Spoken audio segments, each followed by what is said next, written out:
Hello everybody, it's Whiskey11. Welcome back to the Gaming Lounge. And today is DCS World's... we're already off to a good start, aren't we? Today is DCS World live stream number 5.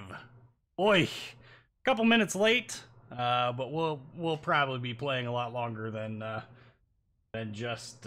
well, we'll still play the 3 hours, but it'll probably go over a bit. It does anyway, so... let's see here. Oh yes, if you have not already joined the Discord server, there is a link to that in the description to this video. Highly recommend you check it out. Also, if you would like to support this channel, there's a couple of different ways you can do that. Streamlabs, if you would like to donate, you can donate through the Streamlabs Open Broadcast software page. Or if you would like to do your own live streaming, there is a link there as well to the Streamlabs Open Broadcast software link. If you download and install that, that also helps out the channel a little bit, and it costs you nothing. It's completely free. So, alright, let's see. Today is April 9th? Yes, that's the word. 9th. Our next live stream is going to be April 17th. That's not this Wednesday, not tomorrow, but a week from tomorrow. On a Wednesday, 6 p.m. Central Standard Time. That's going to be for World of Warships action. For the DCS World, you have to wait all the way till April 23rd. That's 2 weeks from today. 6 p.m. Central Standard Time for that as well. It's just me flying around today, but I do have Moon Puma and Micro Krieger in chat here for all of the entertainment purposes. Say hello. Hello, everybody. I see Micro Krieger is. I will be counting shutdown MiG once. Okay. Yeah, we'll get Micro Krieger here. Uh-oh. We can't have any of that though, because today we are going to actually be playing the F-14 Tomcat. Because Tom Cruise be jealous. I get to fly this thing, granted in a video game. I'm sure he could too if he wanted to. We are on Through the Inferno, and this is one of my favorite maps to play on. Ooh, that's gotta change. Heck, that's the wrong skin. How many other people do we have currently in here? Oh, just 2 other players. This is the Persian Gulf map version of Through the Inferno, so hopefully some other people will get on here. This map just reset, so Chief, turn on the ground we'll go ahead and we'll get the F-14 powered up. Copy. Chief, connect And we'll ground run air through this. I supply. was actually hoping that Ground power is now on. we'd have some more people on the Persian Gulf map, opposed to playing the Caucasus map all the time. This map is actually a lot of fun. There's a lot of stuff going on here, and basically... oh, yeah, you can see where all of the enemy stuff is at, deep and around, all the way over here. We even have some stuff over here. I mean, it freaking...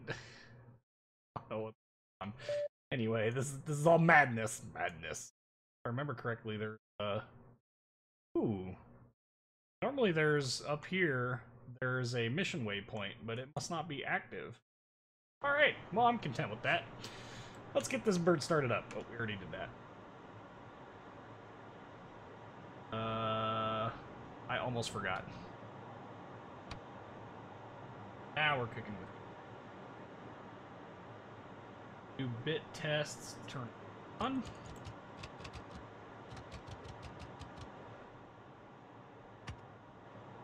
Start up. Alright. ICS com check. ICS com check. The licking chicken. Roger. While he's doing that back there, we're gonna double check, make sure all of our radios and stuff are turned on. That radio. Back in. Steve. Wait for those. Do. I'm closing the canopy. Good job, Jester. Do it. Do it to it.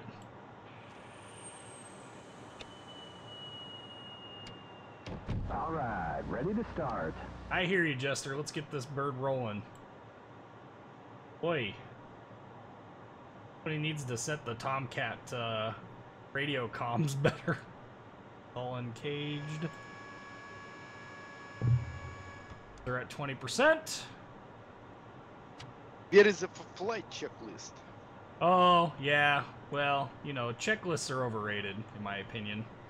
I mean, if I really wanted to be technical, there's a lot of things I should be doing that I'm currently not doing. Because, there's this whole dial over here for the built-in tests. Yeah, screw it. We're living life on the edge here. We're in absolutely zero rush to do anything. All that there is in the sky is F5s, and they're all 190 nautical miles away. That doesn't mean that I'm gonna scramble to start, though. I do want to load up with some laser-guided bombs, though. This is a funny-looking texture mod for... It is Russiansky. Привет, товарищ.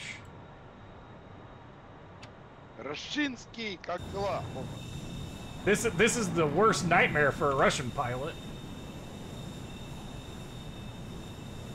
I'll refuel while we're here and fix this. Last ride. There we go. Whew.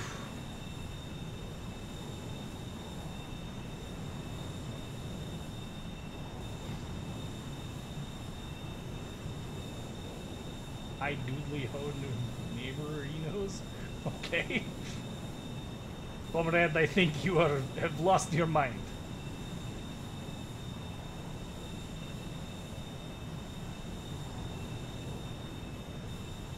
So this loadout is going to be 2 AIM-9s, carrying 2 AIM-54 C model Phoenixes, and 4 GBU 16,000 pounders, and we are still not at our max weight.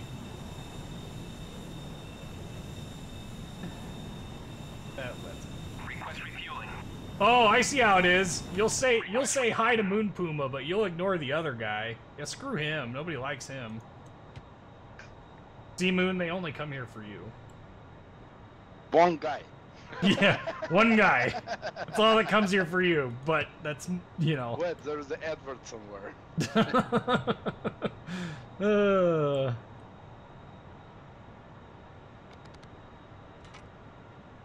My MiG-23 looks suspiciously an awful lot like an F-14 Tomcat. and I am not sorry either about it.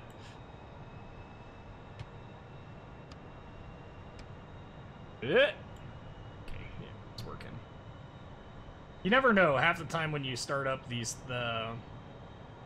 not the aircraft, but when you start up a live stream on YouTube, it's crapshoot whether or not you actually end up getting what you want. You got sun there. Yep. Oh yeah, big time. Lots of sun. Oh yeah. That's because we're in the Persian Gulf, and this map is like ridiculously gorgeous. By the way, the Tomcat never carried this loadout. I don't think they ever put Phoenixes on the wing pylons, even though they could. Fair to both. That's loud, but...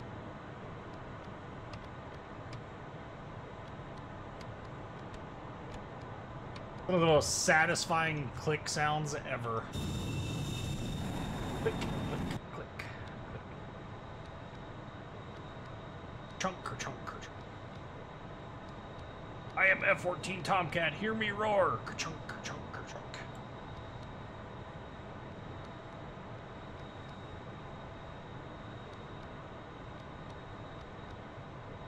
Laser code is 1686. Currently at 191 feet. Why does my altimeter say that I am way higher than that? Fixed. Ish. Close enough. Gotta wait for Jester to finish aligning our inertial navigation system, and then we can...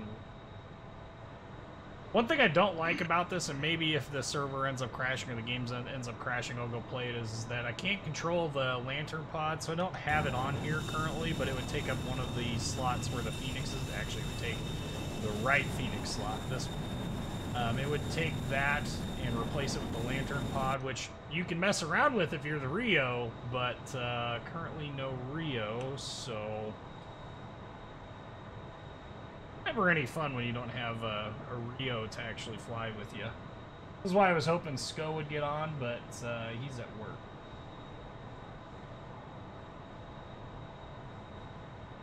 For whatever reason, I can't.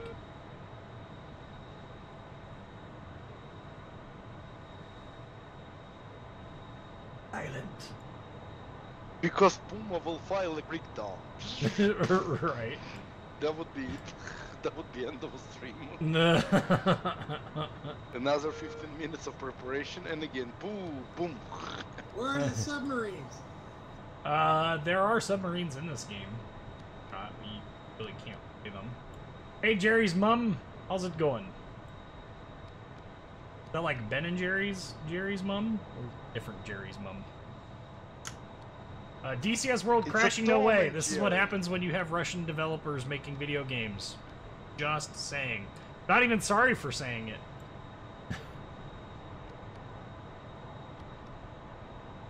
Jester, are you ready yet? Ready to taxi. Hey! That was some perfect timing. Let's roll.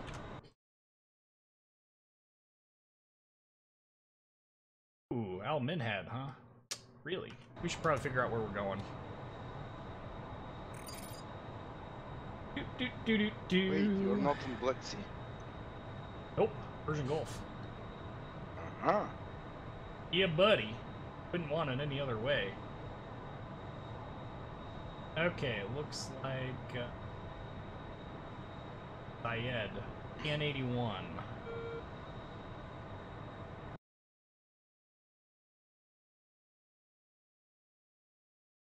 Oh, what?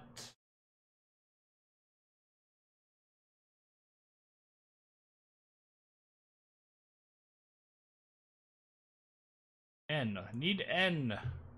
WN. VN. So it's this one. What?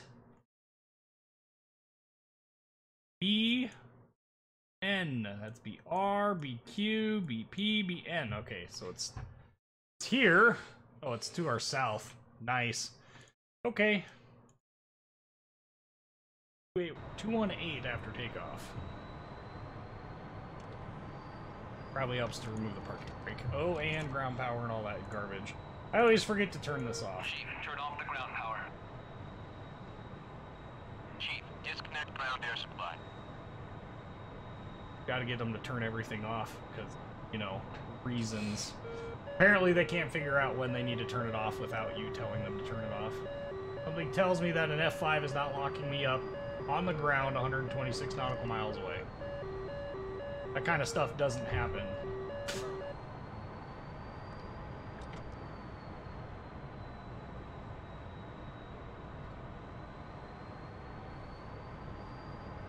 Can barely get the F5 to lock up an actual air target at 20 nautical miles, never mind 120 nautical miles.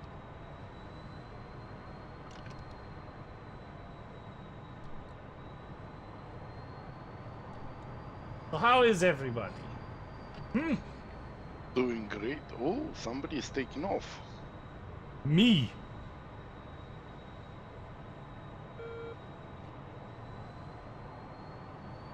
That's the goal. He shot something down. One of the F5s is dead. Uh-oh. He got sent to Gulag. Oh. This Check is left, not check good. right. Well, I mean, it's a MiG-28, so it can go to Gulag. 28?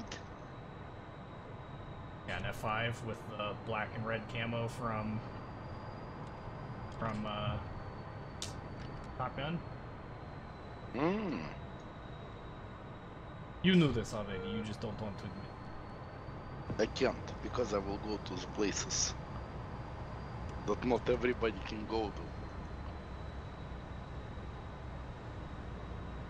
Roger. I am doing good, man. I am having I am on vacation, and next Monday I get to go and drive and shoot gun on an M4 Sherman down in Yes. Texas.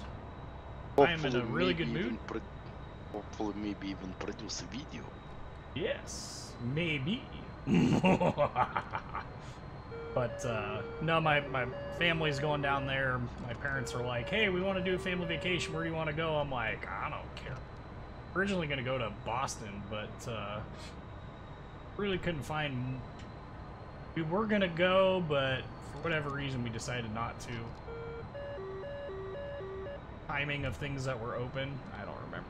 But anyway, they're like, where else? And I'm like, well, there's this thing down in Texas where you get to drive and shoot a tank. And of course, my mom instantly was like, because we were in California when we went to Los Angeles. They're like, oh, I bet you really don't want to go to California. I'm like, I'll go to California and get the hell away from here. Of course I will, even though I don't really care. But, and they're like, well, what do you want to do? I'm like, well, you see, there's this giant battleship parked in LA. Wrote an M60 patent, so the M4 is the next step. Well, yeah, I'd say so. What was the patent like? I imagine it was actually probably pretty decent. What version of the M60, though? That's the other thing. Because the early ones would be fun, the late barely as much fun. We're almost to the end of this taxiway. I'm taxiing like really slow.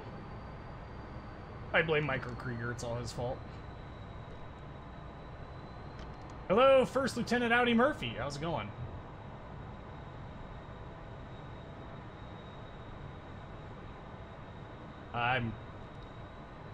Yes, you heard M60. I forget, was it Audi Murphy? Was he the one that was the 50 cal gunner, or the... No. Audi Murphy was a pilot, right? No, I think it was something with the 50 cal gun. Then I remember him in 50 cal. I can't remember. Not the pilot part. Yeah, I'm trying to... I know he's Medal Honor recipient. Ooh. Huh? Ooh. Audi Murphy. You should go goop this whilst vivate. Not Eddie Murphy. M60A3, very roomy, very big, and sounds amazing. Turbo noises all day. Oh yeah. I imagine that's about like being in an F-14, or not an F-14. Well, that too, but being in an Abrams, hearing that turbine in the back just all the time. Glorious, glorious freedom sounds. Freedom. But the real question is how did the Russian get a hold of M60A3 tank?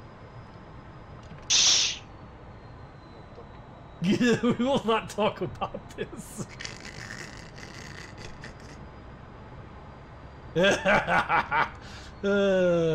It's probably the same way that the U.S. got a hold of the Su-27 flanker while Russia was still operating them. Between me and you these days, it's very easy. Just you pay money and drive. But that's a classified.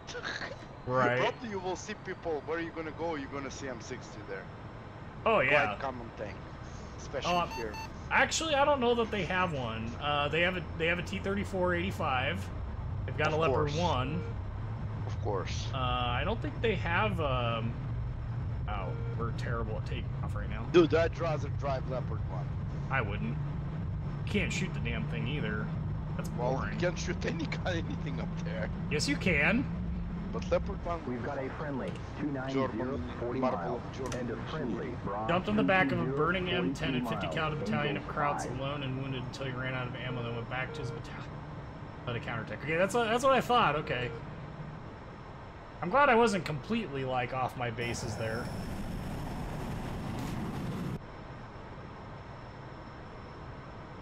It's not be like completely nose up. Ah, screw it. What do we got to lose? I really want to point out that I do not normally get this bad of frame rates on the Persian Gulf map. That's crazy. That's sitting right at 30 frames a second.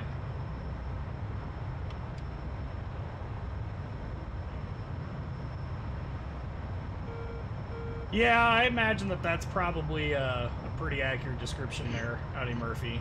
The M48 they can have, the well, I mean, they can have the M60 now as well. It's not super secret squirrel tank, but it's just interesting how basically we got a hold of all of their tech, and they've got a hold of basically all of our tech. I mean, the day that the Russians get a hold of a freaking F-22, though, man, be like, what the?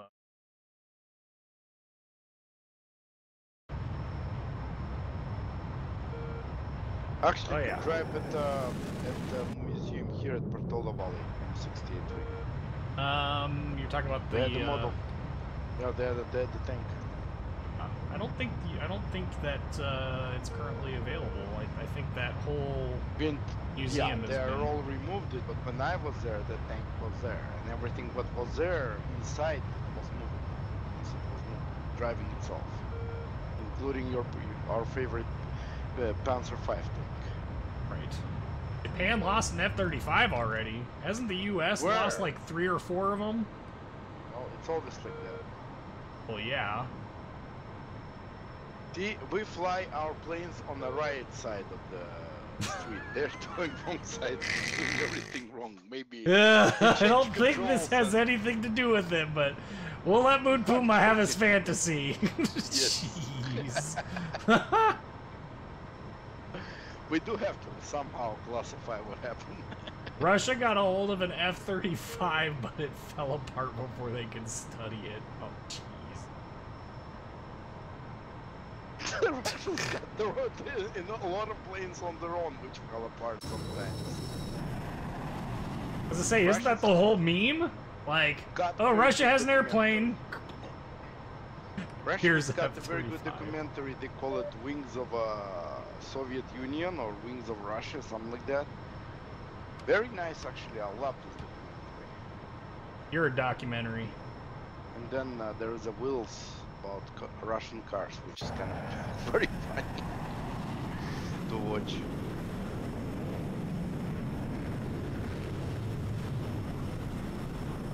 Right, for lineup.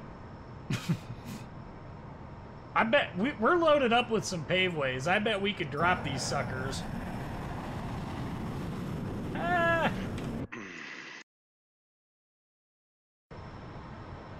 Oh yeah, we easily could. Really? Apparently I can't use... There we go. Got it. Roger.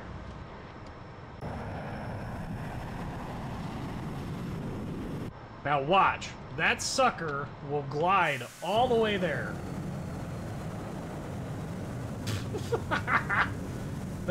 Meanwhile, I'm gonna leave this... Yeah, oh, it's going. I'm just gonna leave this guy just in this nice little loop over here. I'm gonna show you just a tactic that I use. So the friggin' GBU-16 has this huge glide distance of over 10 nautical miles. I mean, it's just insane how much energy this thing has. When it's launched from an F-14 at near Mach 1, it can just glide for days.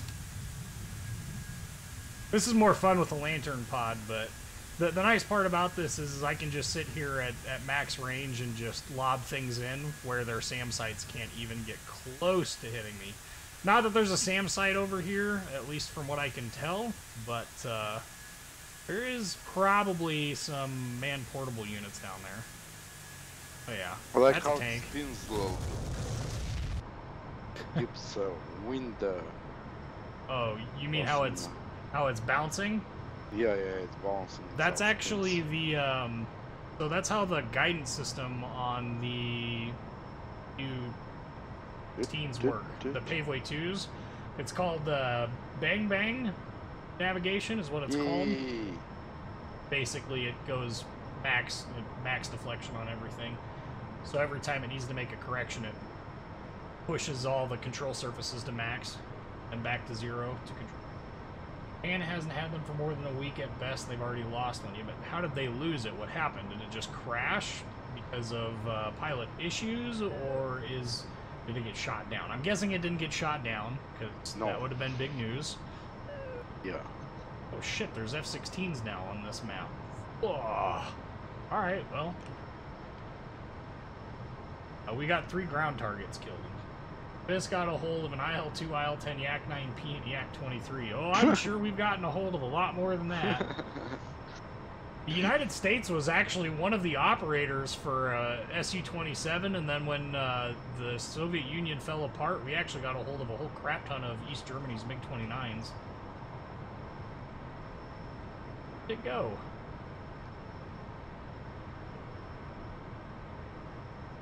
I was like, how am I supposed to do my awesome lob bombing if I can't see where my target's at? What the heck?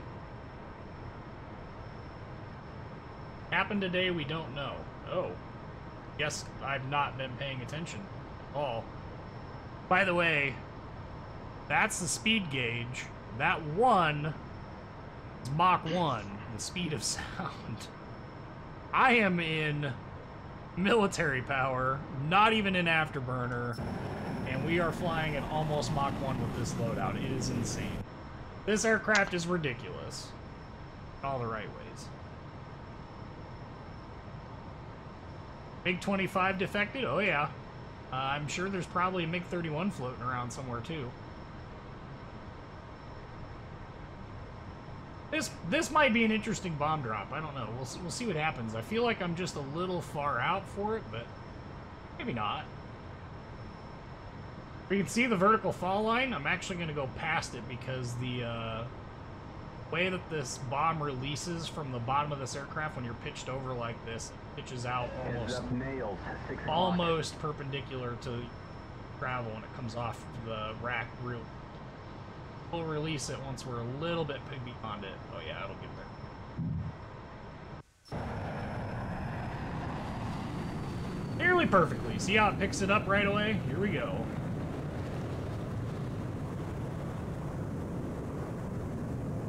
Then we'll go hunt us down some, ooh, there's Su-27s now. Once we dump these 4 paveways, we'll go out and we'll go hunt some enemy aircraft with our AIM-54 Phoenixes. I love how on the ED forums, all the Russian, and this is, I'm not joking, all the Russian players are super freaking bitter right now because the F-14 has the AIM-54 and it performs exceptionally well. I mean, really well. Which is not really uncharacteristic when you think about Iran's use of it during the Iran-Iraq War and their successes with it. Because they actually had really good success. The United States, no, we didn't. A lot of a lot of vehicles over here. Oh yeah! 1,000-pounder on a group of infantry, baby! That just happened! That just happened! We just dropped a 1,000-pounder on 3 infantry. We killed... Holy fuck! We killed 31 units with that 1,000-pound bomb. Balanced the voltage. Makes me wish the GBU-24 was working. That's a 2,300-pound bomb. Carry 2 of them. This is DCS world, like, through and through, though. Specifically, the Through the Inferno servers, just... what the heck? JTAC is like, guys, we've got this really important mission for your 1,000-pound paveway. What we need you to do is we're going to laser the target. You come in, you drop the bomb, we'll keep it on the target, and yeah, it'll be great. What are we dropping on? Don't worry about that. We'll tell you later. Like, why is my lantern pod showing that this is an infantry unit? Like a single rifleman. What's it? It's a micro.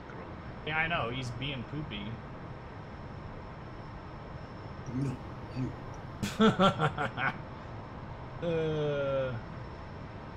those troops are now in the sky gulag.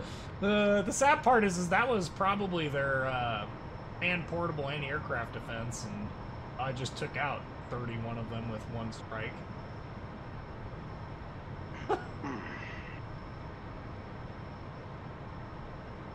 Bam, bam, bam, bam, bam. Game is look at the sun glare. Are you serious? This game is insane. Nails 9 o'clock and a spike 10 o'clock. Really? That F-16 has us locked. Well, it's an A model, so I'm gonna go with no. He probably doesn't have us actually locked up at 171 nautical miles or 204 nautical miles.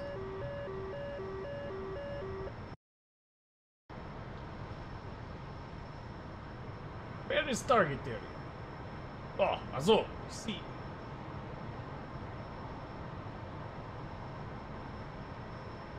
Also shot down and fought a number of MiG-23s. Very, very famous F-14 video where you've got the audio and stuff from Libyan MiG-23s getting their asses handed to them by a pair of F-14. Do they even know how to fly their planes? Well, they were loaded up with all of the right missiles. They did 4 strikes on that, what's his name? Martial art. They have lately this confrontation.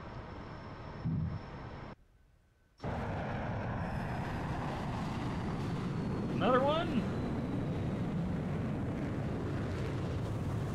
You can't have a war crime if no one is alive to report you. Well, I'm sure Russia gets a whole crap ton of our tech from Middle Eastern countries too. I mean, do you not think that Russia was paying attention when we had the Iraq War, the first Iraq War, and M1s and Hey Elite, how's it going? When M1s and M1A1s were rolling across the deserts of Iraq, smoking their export T-72s? Do you not think that they were paying attention to that? I'm sure they were. They'd be stupid not to. What is this conversation? Oh, Mr. Beast is streaming. I committed a war crime. I dropped a GBU-16 on a cluster of infantry, apparently. I killed 31. Better than the Atlanta. Oh, there was another cluster of infantry that we just smoked. That was like 17 or something like that. Huh. I don't think we lost an M1 in the Gulf War. Yes, we did, actually. Lost 10 of them, I think, to friendly fire. Almost all of them.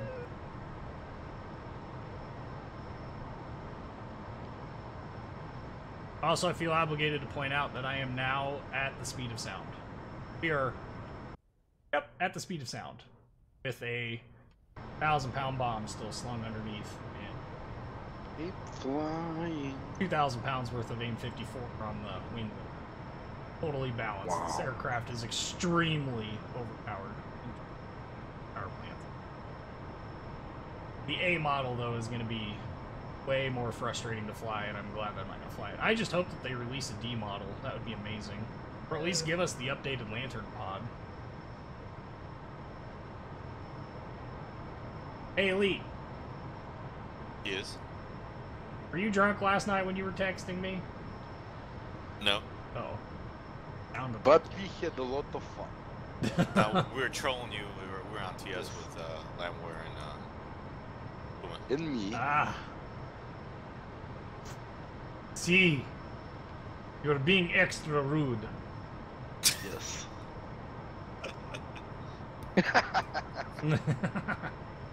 Yeah, but Audi Murphy, you could still get a lot of information from even the burned out hulls of tanks. You can get a lot of information, especially about armor composition. Especially with the M1, M1A1s, you know, and top secret are still technically. Bombcat, yeah. It'd be nice to have the D model so that we could actually have a real Bombcat, but I'll take a B model. It's fine. I'm not complaining. I lost the target area, though.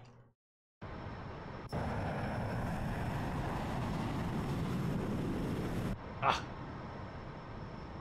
See it. Do you? Yes.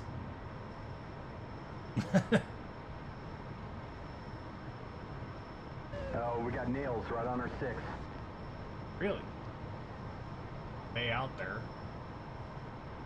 Probably end up hitting air-to-air refuel here, and we will shoot off some Phoenix missiles down some Russian aircraft, because last paveway is out.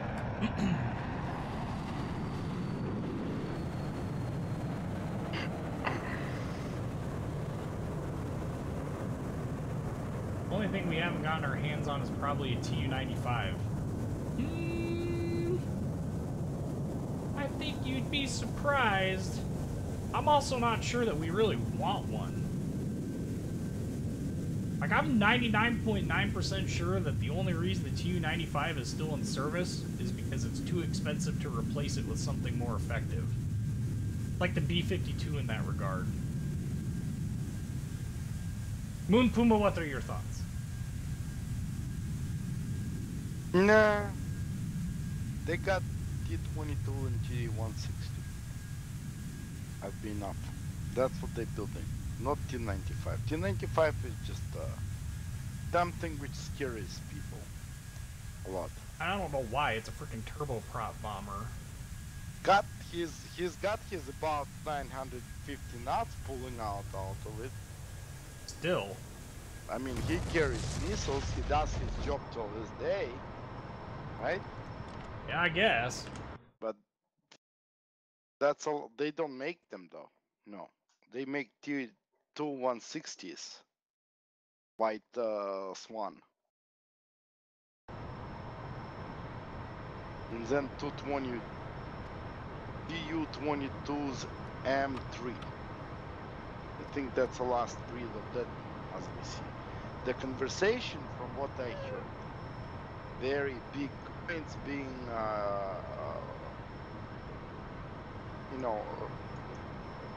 put it on a new subsonic bomber that they're trying to design. Yeah? Well, United States is working on supersonic bomber as well. Well, I mean, we've been working on the B-21, the replacement for the...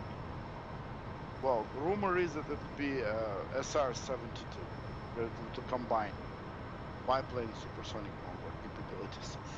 Strategic. Gotcha. Love to get No, the it's just the Tu-22. rumors. This is what they see in Yahoo articles. Hopefully I would not go to local gulag for this information. Probably will, though. I will go to Soviet gulag. There's nothing new. They'll kick me out again. Right? There's a What does friendly it say? This is different 070, from 47 now? miles. Angels 21. Yep, that would be where I'm going, Jester. Headed to him. Some gas. Olean.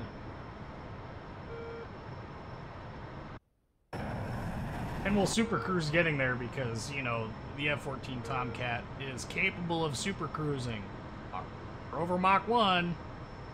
Still not in Afterburner. Not there.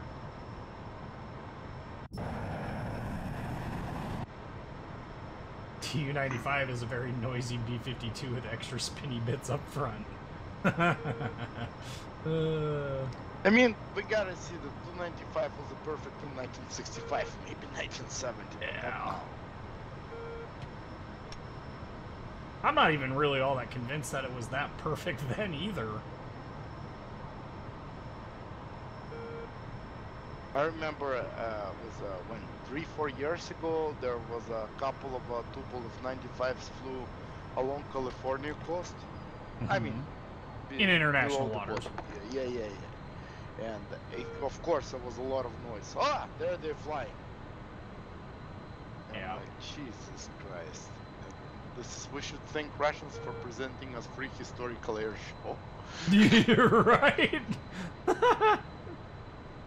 What the heck just happened? We like hit a thermal. I mean, I'm like, I'm a good solid like 5 degrees down on the nose, and all of a sudden the friggin' indicator started going back up. Oh, I actually need to climb.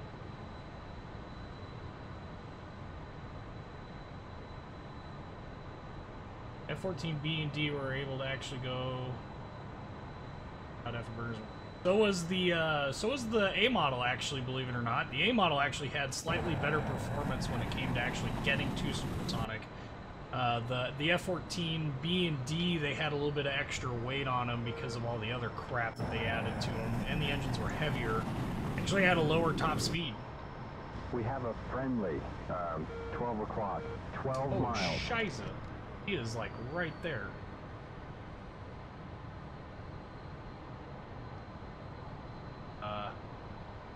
No.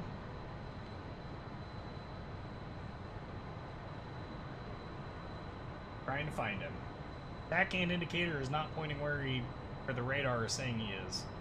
Radar says he's in front of us. Oh, there he is. Huzzah!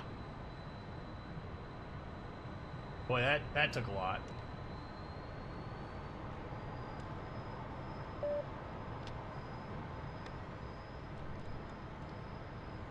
Yeah,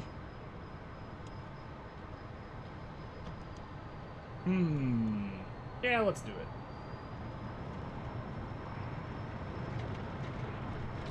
Tomcat is not happy. Way too much at too high of an altitude. Oh, nose over, you miserable bag of puke. Jeez. How fast did we... Oh, yeah! 10 knots! That's what happened. Yeah.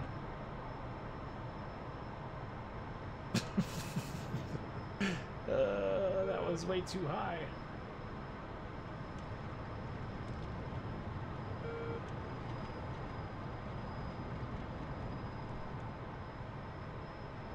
Have you heard about the Tu-22M crash in January this year? The plane landed, or just snapped right now, sadly all. Possible. Possible.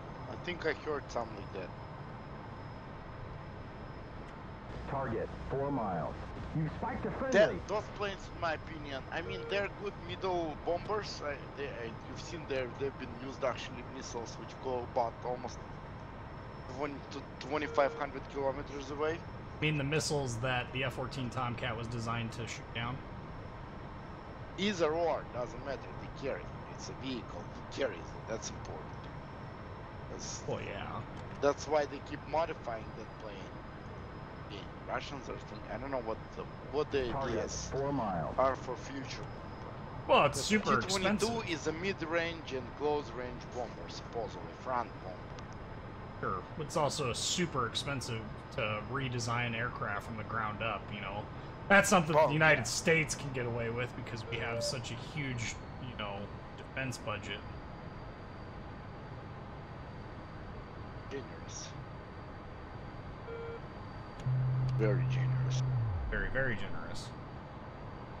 Shoot.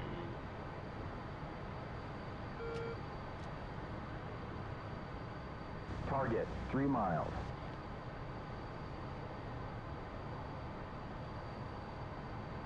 Marco, infield 1-1. Request rejoin.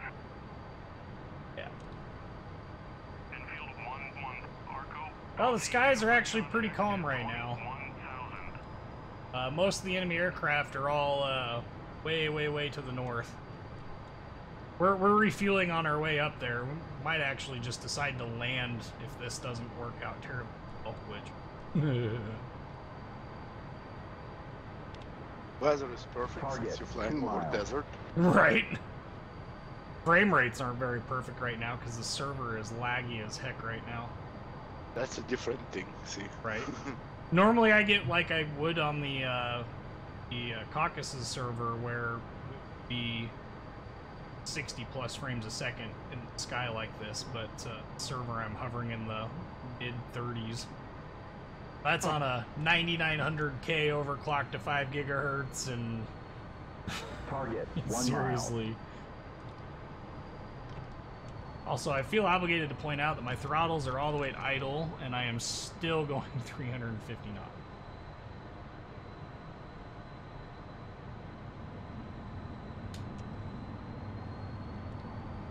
Yay.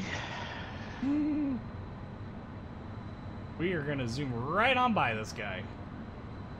Watch it happen.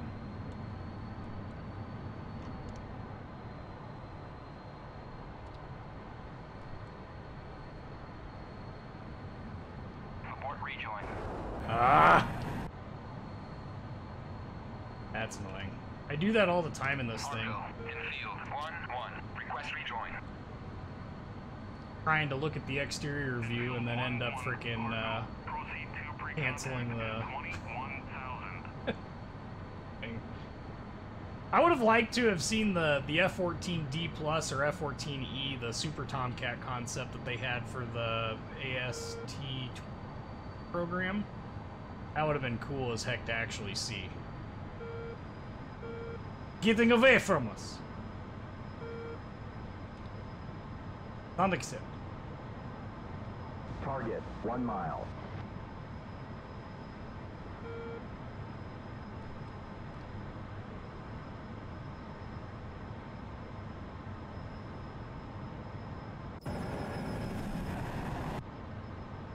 Problem with this aircraft is that if the aircraft you're approaching are really too slow, like this aircraft that we're coming up on, this KC-135, that we're trying to tank off of, is moving exceptionally slow for the Tomcat. Nice, Target, even 1 270 knots or so. It's very difficult for us to actually catch him. But anyway, yeah, I would definitely like to see the E model or the AST-14 concept actually have been implemented, because there was a lot of cool things with that were going into that program. New version of the F-110 engines that are currently in here that had thrust vectoring capabilities and ASA radar and lighter weight composites and fly-by-wire, the whole 9 yards. 1 mile. It would have just been neat. It would have just been really cool to see that. But as we all know, the military oftentimes has other ideas. The other thing that the Tomcat requires for stability purposes while air-to-air refueling is it needs to be, the wing sweep needs to be set to bomb mode, but they don't swing.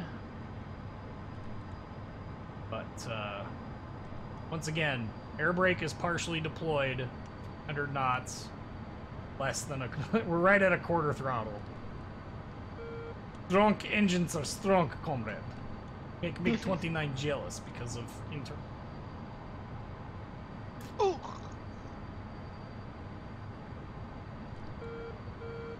Yep.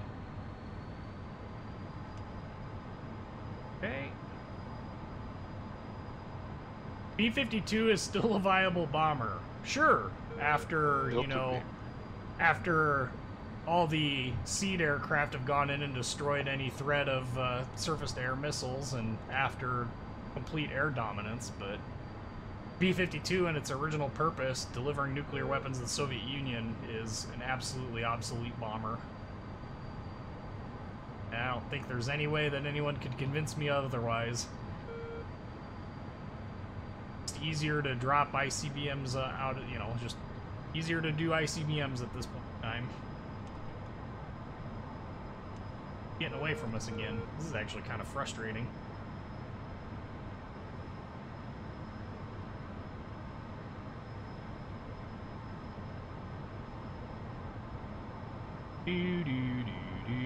Do. Hey, we got an extra player in here now. The Persian Gulf map on this is usually not this quiet. Usually there's a healthy group of people.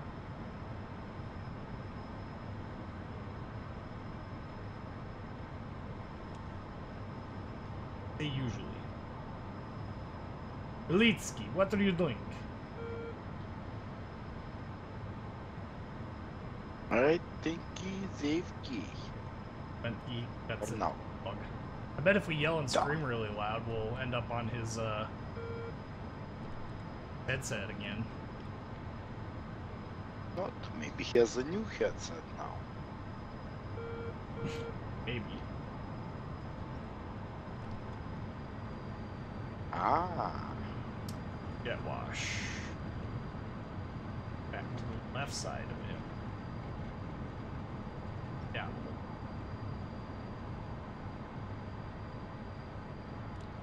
B-52 is a great plane for blasting CCR while carpet bombing a rice paddy in Vietnam. I've actually always said, you know, AIM-54 is still a missile that is pretty not well represented in terms of the capabilities. Like the 120D still isn't really as capable. You could fit a lot of AIM-54s on a freaking B-52, and if you could reprogram or get like a D model of them that would work on the radar wavelengths of an F-35 or an F-22 or heck even an F-15 or just AWACS, just freaking fly an AWACS up there and use them as a missile truck. Oh, I wonder how many Phoenix missiles a B-52 could, in theory, carry on like a rotary launcher in its internal bays and then on the wing racks and all that. Be pretty neat.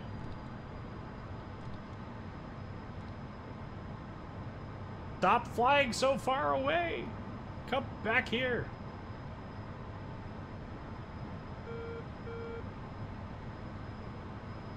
I know the reason why that they chose to make these KC-135 so slow in the server is because of the freaking Hornets, but seriously, this is like a pain. Yes, yes. Aircraft turbulence is really annoying.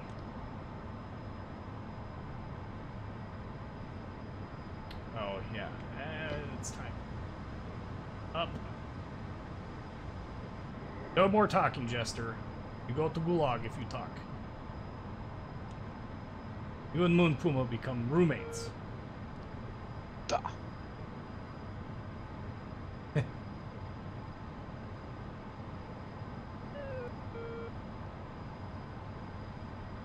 The problem is it's not at 300 knots. The aircraft is at 270-ish.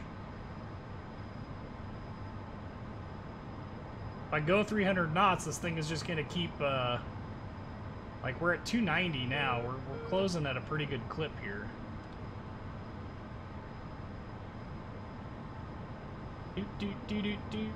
Get there. We will get there. Oh, now he's going to turn? Really?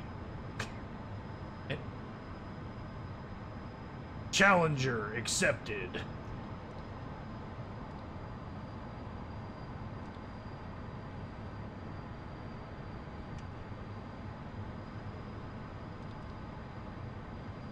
I think we're right in the right throttle range.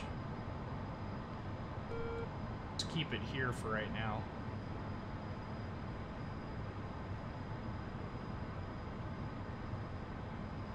Definitely don't want to line up directly behind him because off this left wingtip.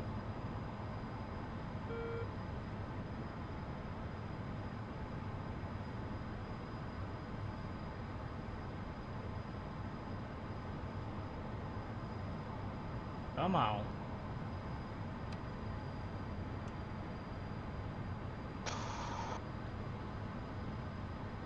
Getting in there.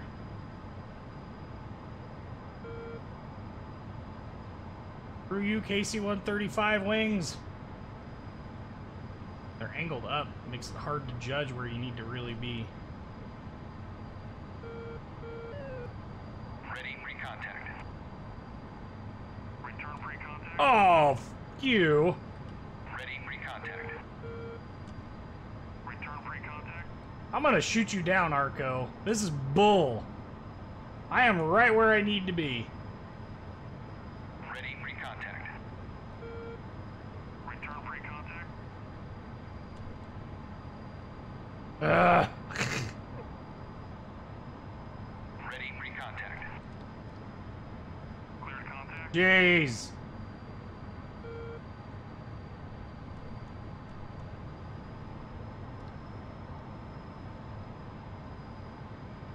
Right in there. Nice. That was a good catch. You're taking Generally speaking, you don't want to catch the basket like that, but we'll do it. We'll use it. Now it's just a matter of keeping the freaking airplane in the same place. return pre-contact. Oh, poszło na chuj. You're taking fuel. Return pre-contact. Yeah. Big problem that I have here is the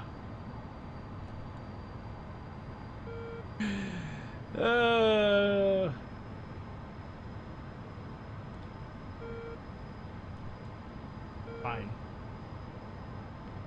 Fine. It's fine. It's fine. It's fine.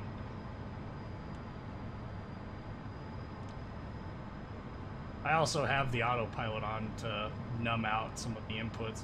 Not how you're supposed to do this, but I'm too lazy to actually trim the aircraft, and this is a close second way to do that, so... Oh wow, we just missed. Back it off! Contact. Oh, psht! Return pre-contact. That was a dumb contact.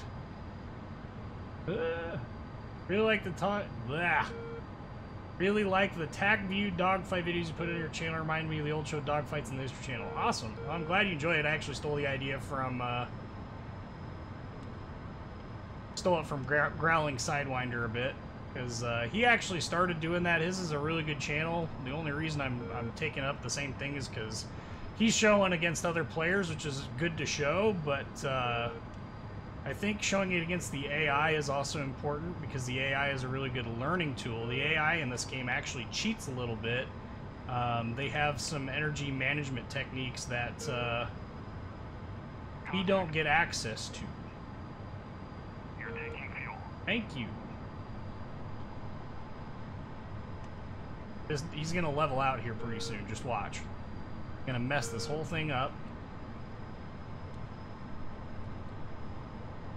Anyway, the key to air-to-air refueling is, especially in the Tomcat, like I said, I'm kind of cheating a little bit. I'm using the autopilot to really numb out the controls and set it so it auto trims. You don't have to have it in altitude. Don't have to have it in altitude hold, or there's no throttle hold on the Tomcat that you can use for this kind of thing like there is on the 18, but throttle. But it really is. There, now you can see my throttle inputs and everything. But it really all it does is it just keeps the aircraft more stable and in a certain position. Return free contact.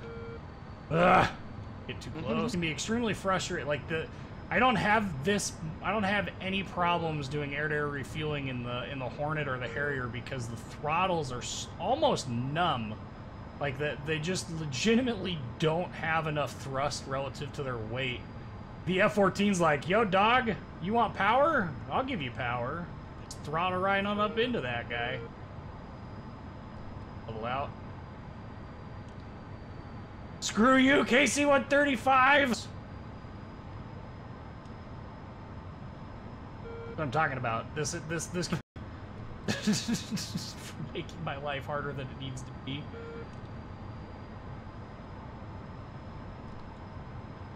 Oof.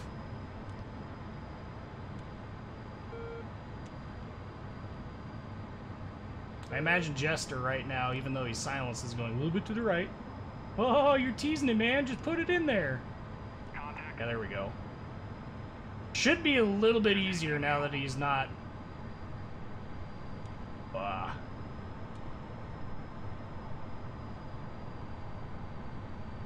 Now that the KC-135 isn't turning.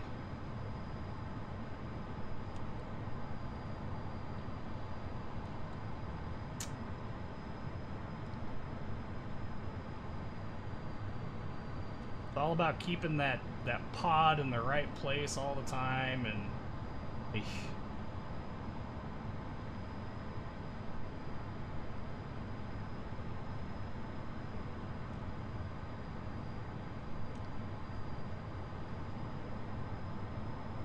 oh boy.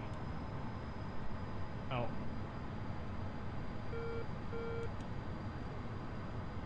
Back off just a little bit.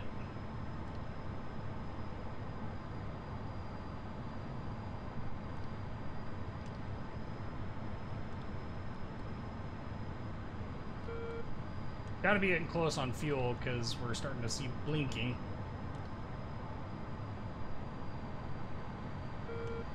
Got 4,000 pounds to go.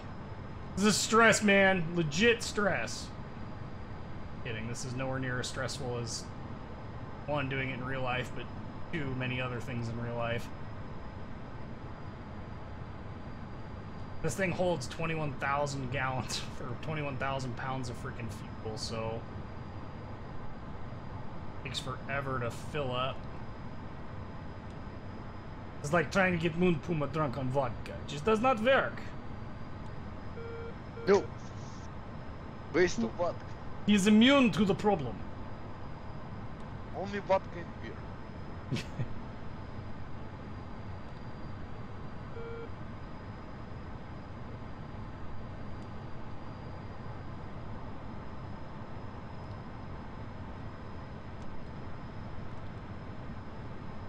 Oh no.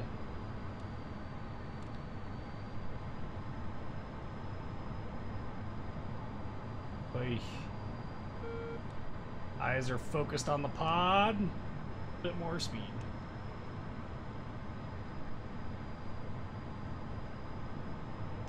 Transfer complete. Oh, we're done. Disconnect. All right, I don't see anyone.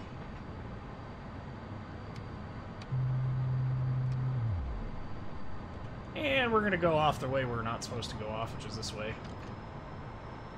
Supposed to go off in the right-hand pattern when you exit from this, but oof. Okay. Now that we're back out of this, we can get rid of that. We need to roll to 0.25, I think is what it said. We'll get some altitude as well while we're getting our speed up. Let's crack that air brake. Ah, she's a beautiful airplane. Ooh, F-16, that might actually be a challenge. Hmm.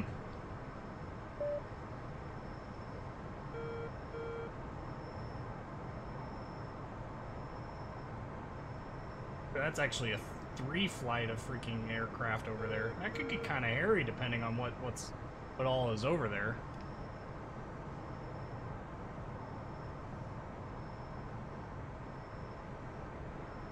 It's alright though. We've got the much vaunted AIM-54. It's the C model. Very effective.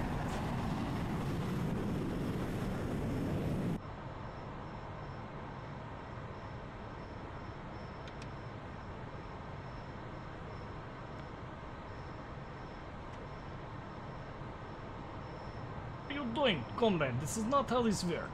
Must continue to turn. No. We are banked, and it is not turning.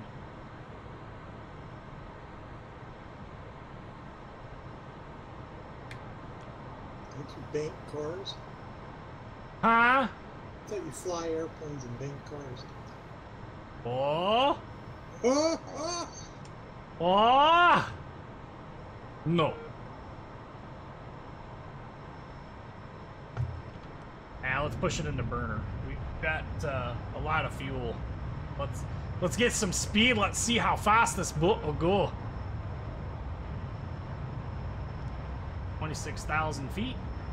Oh wow, all those aircraft are all the way at ground level, like 5,000 feet. That's an interesting flight dynamic.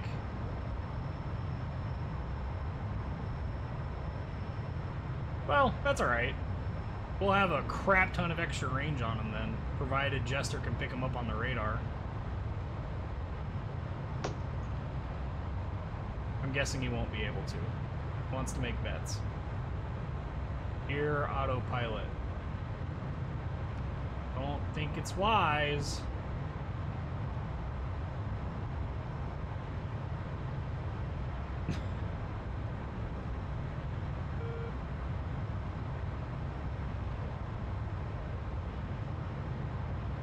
Heck is going on?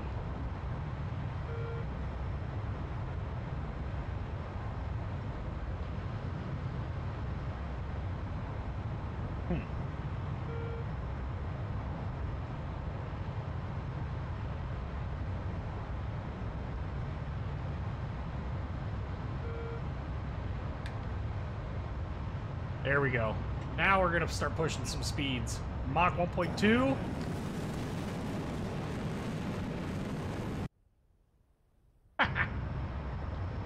You'd bet what for $1?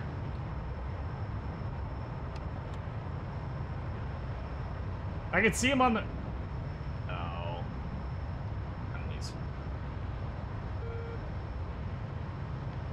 Mach 1.4.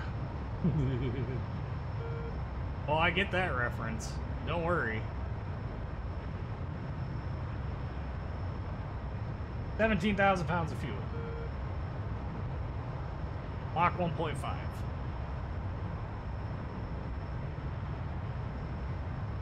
Look at how smooth the aircraft has gotten. We're just chilling right now. It's just like, man, I'm loving this. We're at 30,000 feet, Mach 1.6. We're burning fuel like a mofo, but that's okay.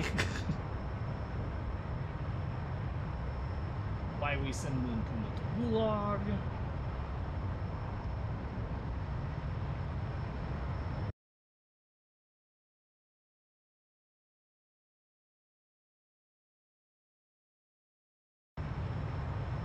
wow.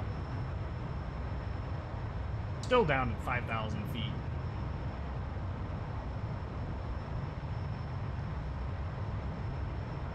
That's alright. If they're flying over the water, our radar will definitely pick them up. Mach 1.7.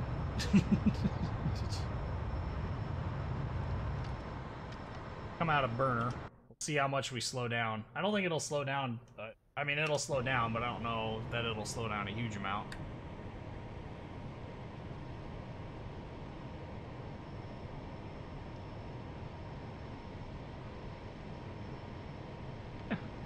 Yeah, I guess we are kind of slowing down a bit. Alright.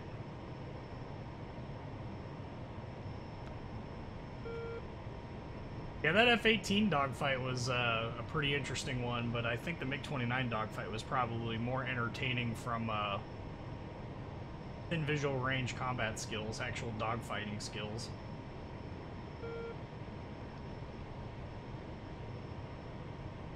Still at Mach 1.5. Falling a little bit. I'm guessing it'll hover right around Mach 1.1, 1. I had to guess, that's where we're falling to.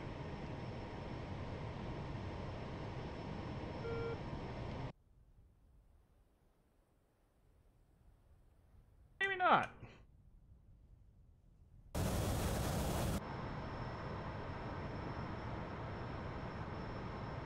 We should be headed right towards them.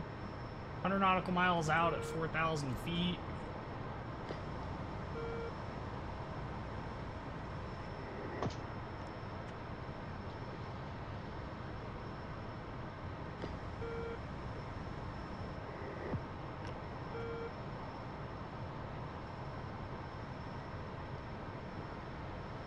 Oh, we're 1.3 and steady.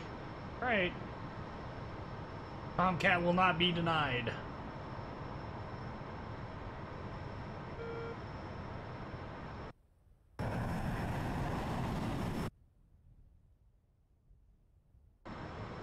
'88 nautical mile.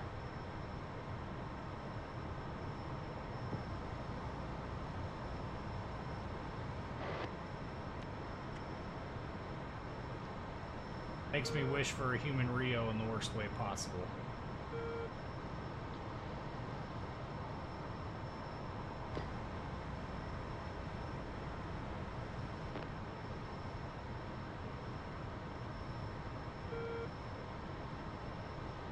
AWACS is picking them up. We should add a link as well, but for some odd reason it's not.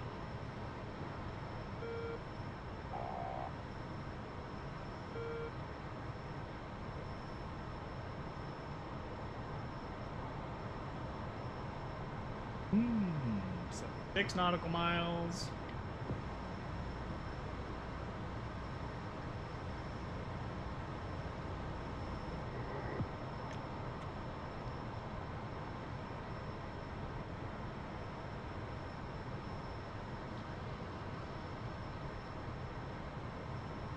Esther.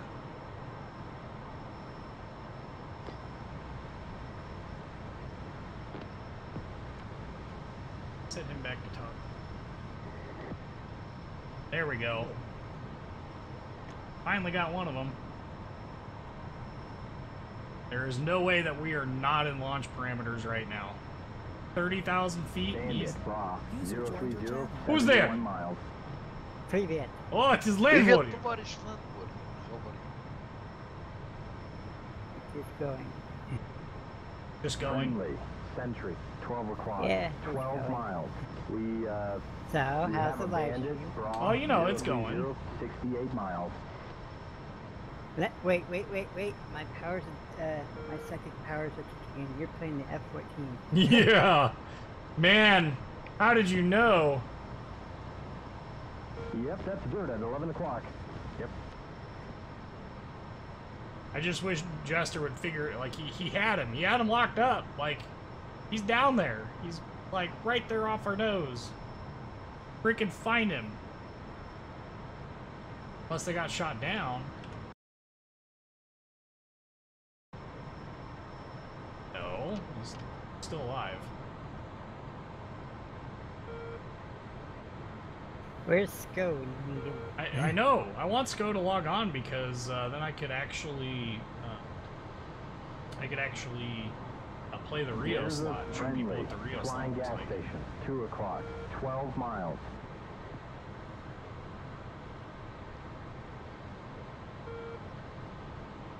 Seriously, find them, Jester. They're there. Ugh.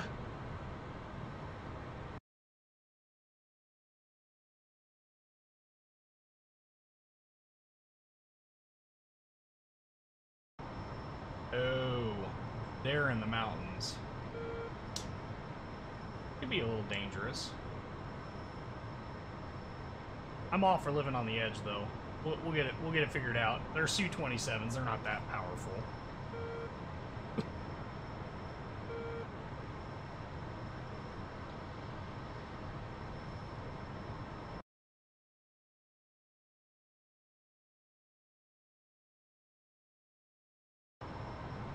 I'll come out wherever you are.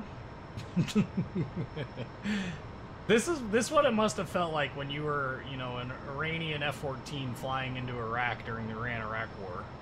It's just cruising around at 1.1, carrying your Phoenix missiles, not burning through crap tons of fuel. All of a sudden, things pop up on your radar, and you're like, really? You care to elaborate, mate? Or in Vietnam. In Right. Vietnam, I should say.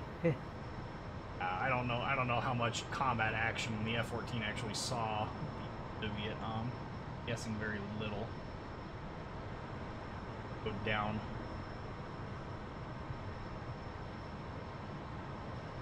Especially now that we're close.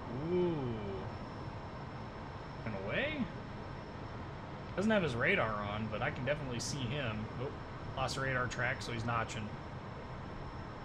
Alright, buddy. Looks like there's dirt at 7 o'clock. Yeah, nobody cares about the SAM site that's behind us now. I only care about the freaking Su-33 or Su-7s that are off our nose. Party time! Yes. That thing.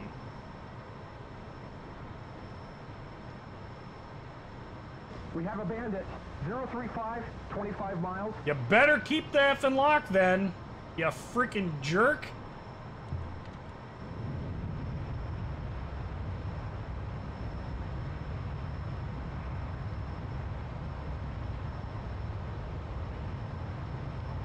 I am about to switch to pals. Uh-oh. Sink rate's too high. Find him, Jester.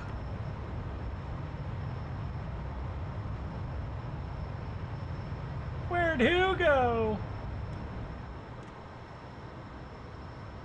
027. Right in front of us. Unable.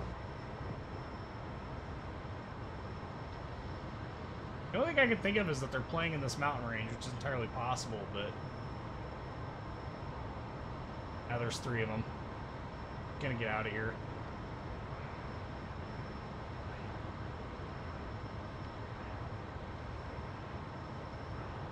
We don't have enough missiles to actually actively engage these guys right now. We have the speed, though.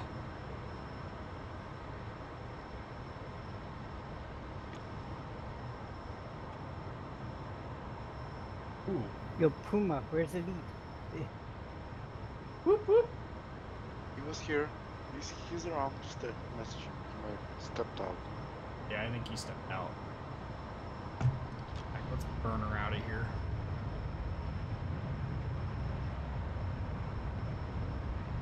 Could have probably just stayed up high and shot them down in the valley.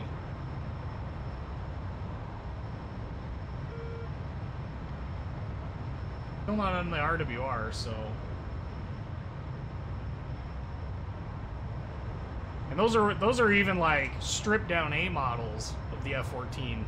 Still a very powerful flight system, Friendly, obviously. 1 o'clock. 13 miles. Otherwise, they wouldn't be so bent on not giving out secrets and stuff, giving away parts. get some altitude on these targets. Let's see if maybe we can't snipe a couple out of the valley. But they're playing around in this around on the other side of that mountain range. But I can gain altitude real fast.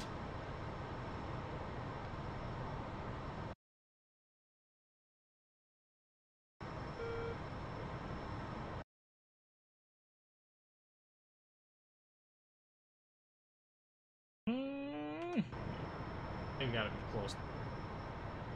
Ah! Got a radar. 285, 57 miles, 33,000. Oh, I got nails on our nose, 12 o'clock. Bandit 2 ship, Bra, 290. I wish Iran would sell them back to us so that we could have flying frickin' ones. That's what I want. Find them, Jester. Do your effing job.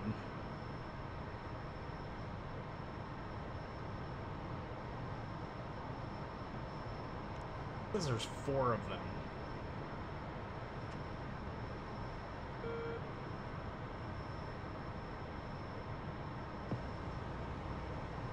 Yes, sir. Heads up, I've got nails, 11 o'clock. Got him, STT. Roger. Not an enemy.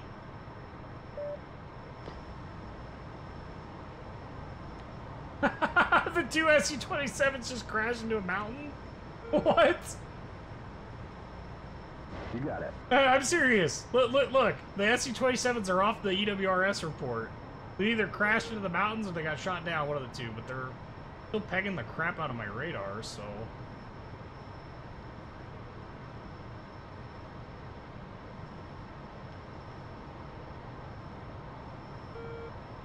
Technically, they should be...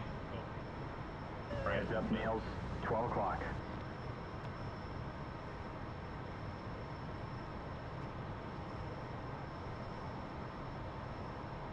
Alright, Jester. Roger. Before he launches a freaking AMRAAM at us.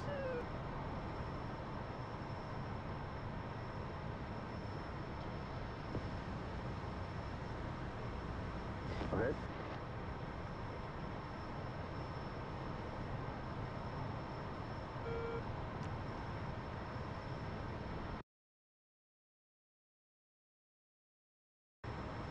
Yeah, I mean he's in the mountains over there. Consider it a maneuver kill. I'm showing nails. I really like the Tomcat driven wolf. This module has been an unbelievable amount of fun. More fun than making fun of Land Warrior. I mean that's a really hard thing. Shit. 10 nautical miles. What was that, Renacop? Wah, wah. Looks like nails, 3 o'clock. We'll find him.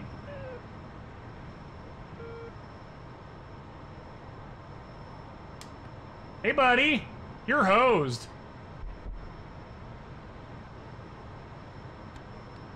That's a SU-27. Target, 10 Oh. miles. This could result in sudden death.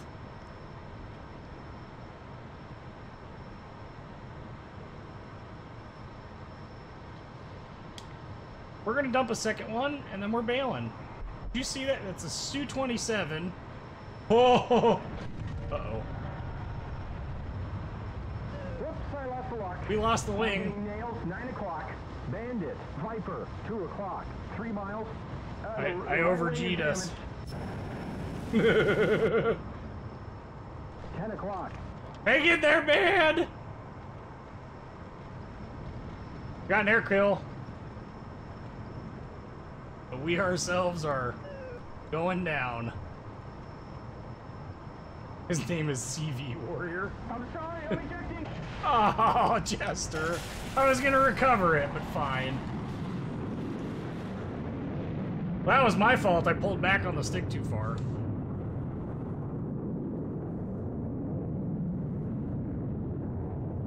Alright, so we'll restart all of this, and hopefully we can get some decent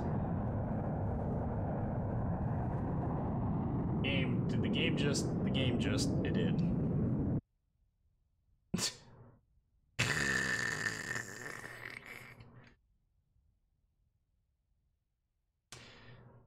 Oh no, there it goes.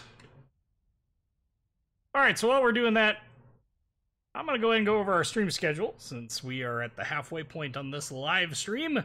Our next live stream is going to be April 17th for some World of Warships action at 6 p.m. Central Standard Time. Should have some more DCS World April 23rd, 6 p.m. Central Standard Time, so hope to see you guys there. Back over to the live stream, and if you have not already checked out the Discord server, there is a link to that in the description to this video. Also a link there to the Streamlabs page if you would like. Chief, turn on the ground power. Copy. Chief, connect ground air supply. Ground power is now on. He's doing that. Let's load Copy. up. Ground air supply is now connected.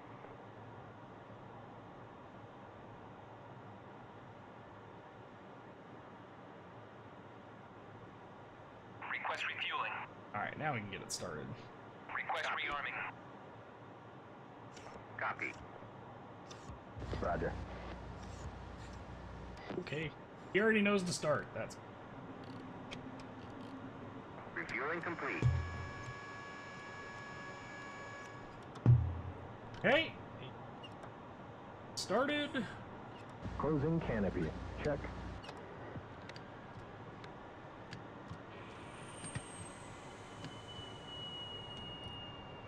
Ready to start. Of course you are, Jester, but you can't handle this starting.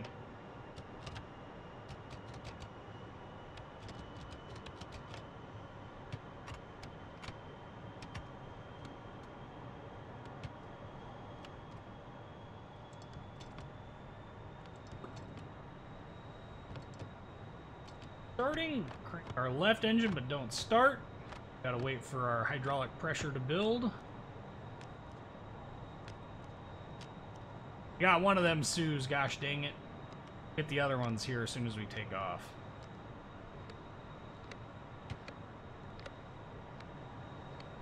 Cover. Engine.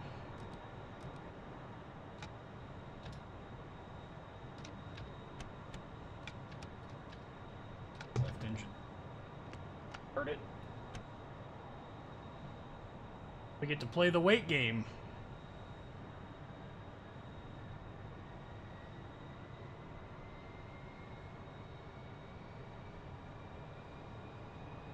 Started up. I would like,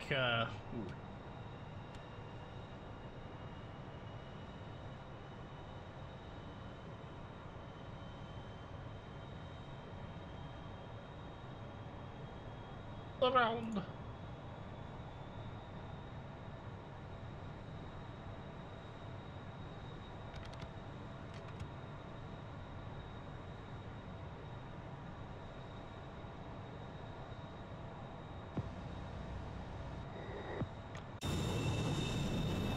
This is a good loadout. 6 Phoenixes. It's not overly realistic, but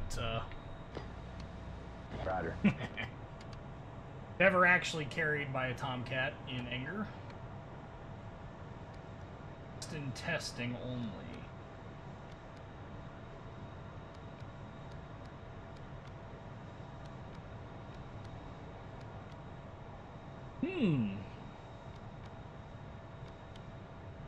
Quiet. The last comes before takeoff. Say what?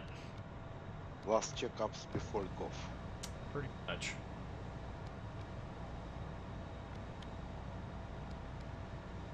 Will go. So did you crash or get shot down? We ended up ejecting. By we, I mean Jester ejected because I flew within 500 feet of the ground, which is like his default behavior. So there's no point in me trying to continue to fly the F-14 without him in it, so I ejected as well. Default ejecting at 500 feet off the ground. Wow. Well, I mean, I don't blame him. We were missing a left wing. Oh, yeah, that could no, hinder right. the, flight. Yeah, right wing. My bad. Yeah, that could hinder being able to fly. Actually, we were flying just fine, but he was being kind of a wuss about it.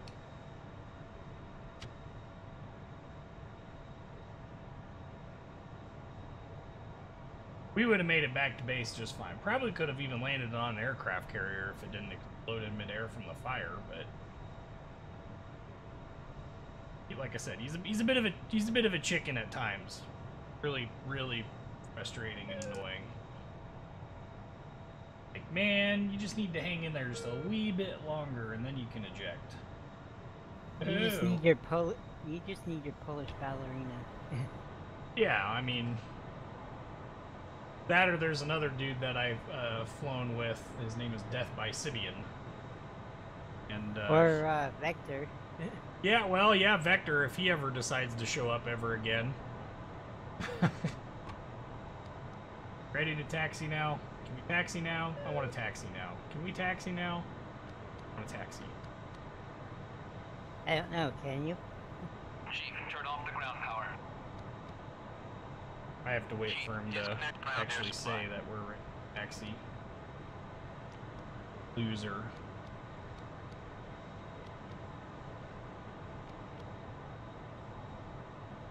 Magnetic variation. Thanks. We're ready to taxi. Those. Alright, last check through the cockpit. We've got our oxygen turned on so we don't black out.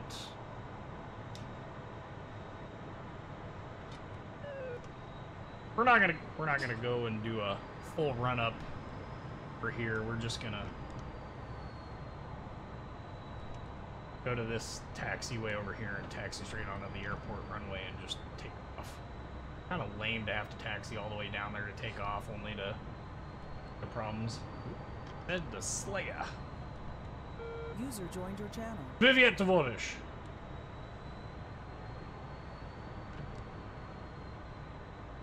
Oh, Puma's muted too. Must be time to call. Why is the set muted? There he is. He works for New What? Zealand secret government. Yeah, we have. Yeah, they're so secret they don't work. So, That's a good apparently... government. Can they move in? Like that one. Oh, that sounds like our government here. Yeah. Except Hey, for, are you guys going to do a live stream? Because already am. Already am. You're good. which what game? DCS World. He's flying the F-14 Tomcat. Friendly, Bra, 130, Yep. 17 miles. Angels, We 21. always fly the F-14 Tomcat now that it's out. Which was, 52 miles. Angels, Decommissioned for a 5. reason because the F-16 is better.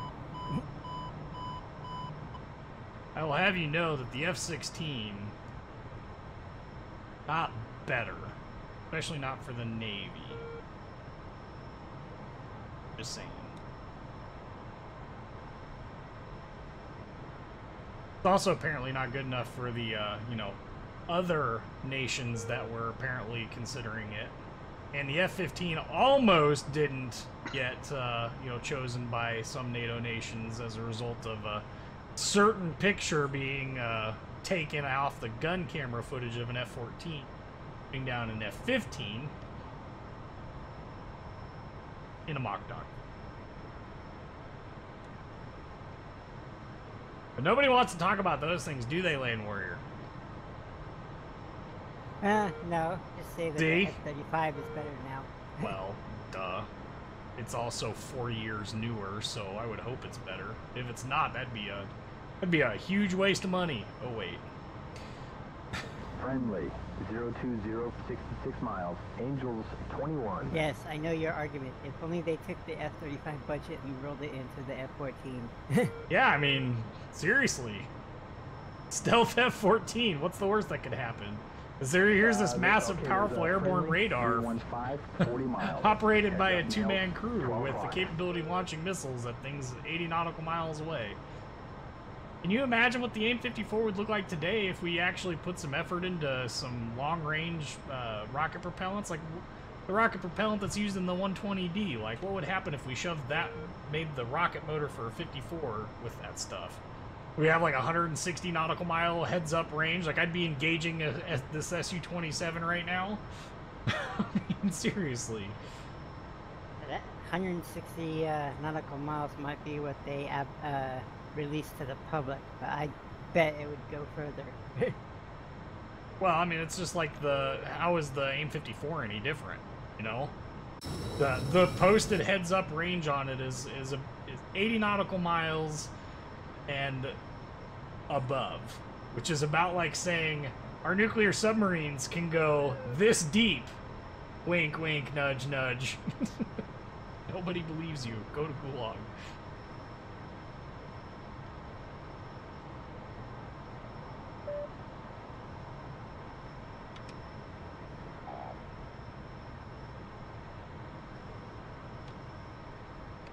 They have people like Land Warrior, Carrier Warrior, just to call you.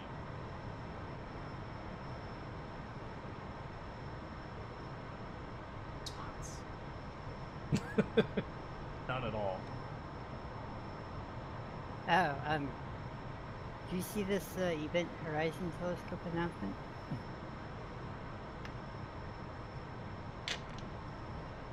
Apparently tomorrow we're going to get a actual compiled picture of a Black hole. black hole. Yeah, I saw that. That's pretty cool.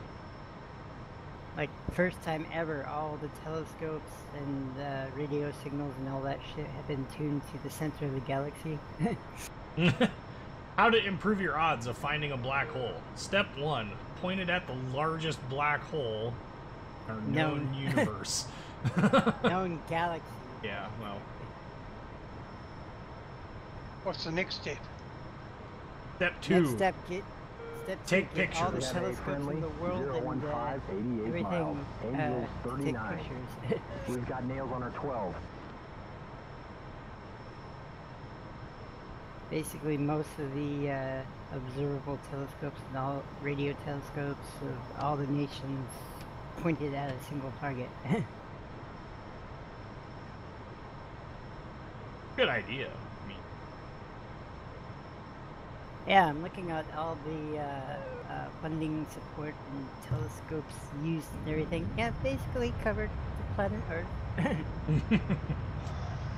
well, it's just like when the director of the Hubble Space Telescope was like, "Hey, I want to point this thing at the darkest spot known in our sky," and everyone was like, "Why?" Like, just to see what's there, and ends up taking a picture of something like 2,000 galaxies or something ridiculous like that. Yeah, and a galaxy that's the furthest from us at what, 13 billion light years away? Right. Which... Russian says step 3, send it to Gulag. How you know you're Russian? Last step is always go to Gulag.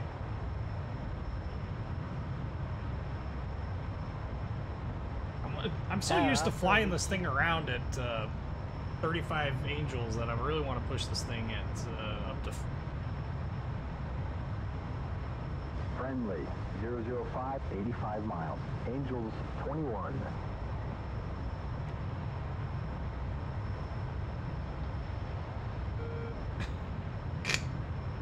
Know how to find one. Step 1, go to the center of the galaxy. Step 2, jump in.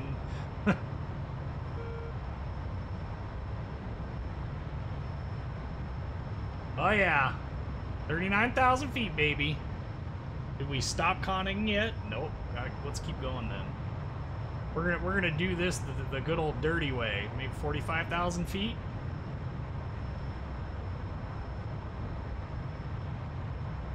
Yeah, we're still climbing.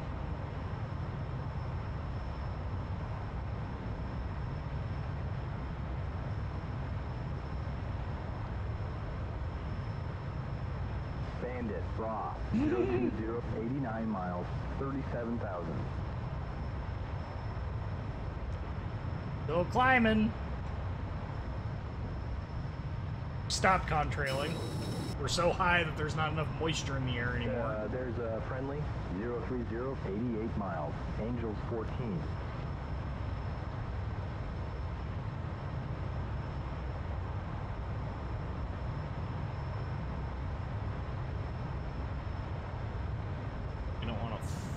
out of the sky. Maintain this attitude. Altitude, Why- you mean not attitude? Oh, yeah. Just trying to figure out why all of a sudden it was like, hey, I see you want to activate your autopilot so that you can, you know, be traveling at really fast speeds up here, but, no! We're gonna nose down anyway, even though you're already, you know, nosing down.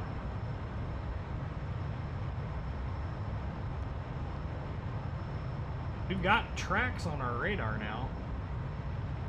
Okay, we got stuff at 70 nautical miles. Ooh, we got somebody up at 41,000 feet with us.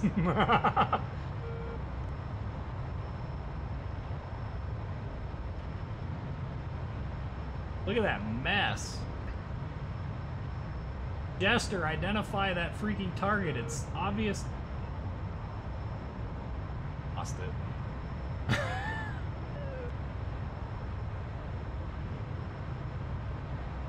Burning through like a mofo, but what's my loadout? 6 Phoenixes, because Merca.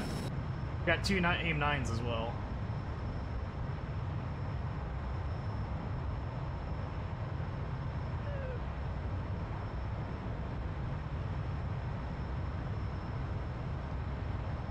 I'm on a little left. Ooh, one of those Su-33s is on the deck. Very rude of him.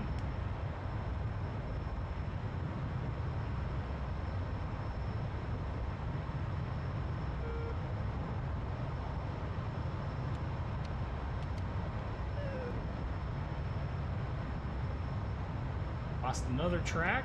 Okay.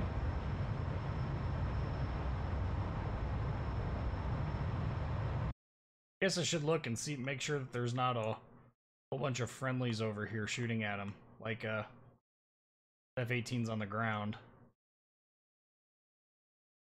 We've got nails on our 12.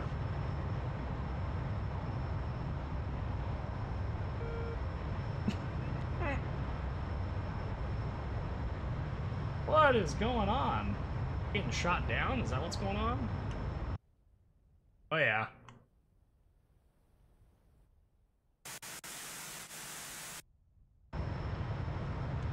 Fine, we'll step out of burner. Is the Phoenix a bomb or a missile? That's a missile, buddy. Only the most powerful missile ever freaking put on board another aircraft. One of the longest range ones for sure.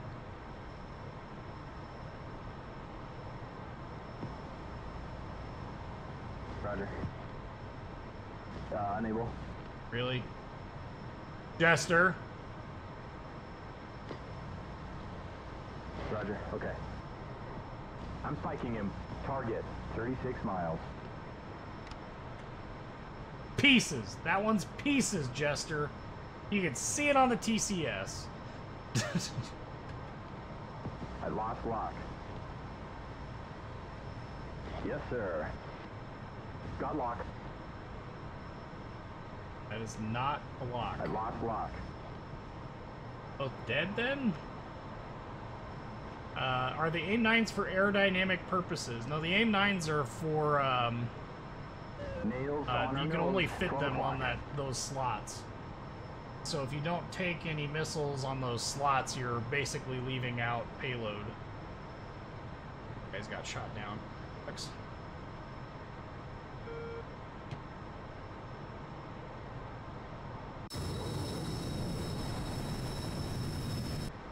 Anyway, yeah, those are the only things that can actually go on those slots, so you have to take AIM-9s there.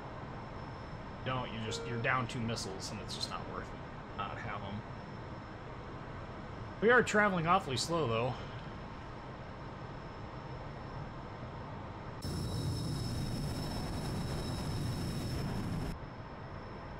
This is it. Shit, spike, 11 o'clock. That dude is, like, really far away, Jester. Calm down. Jesus.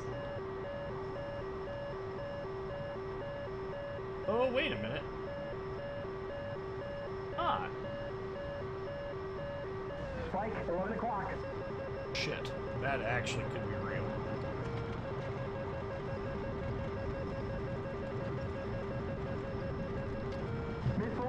1 o'clock low. Hot. Brake right.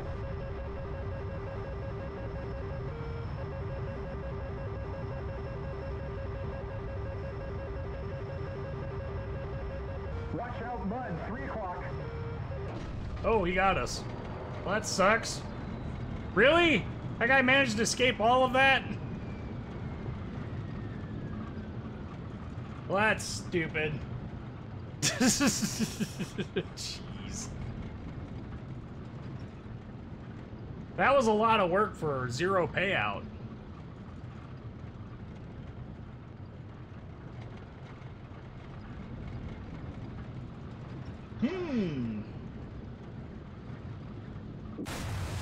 Yep. That was happening.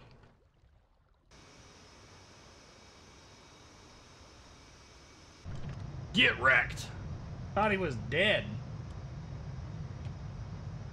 I want to point out that he launched that missile from 6,000 feet and managed to get it to about 35,000 feet with no issues, and it still managed to hit me. I'd like to see the track view on that. That was nuts.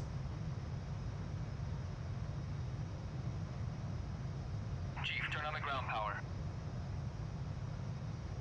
Chief, copy. Connect ground air supply. Copy. Ground power is now on. Ground air supply is now connected. Request refueling. Request rearming. Copy. Roger, okay. ICS comm check. Roger. Refueling complete.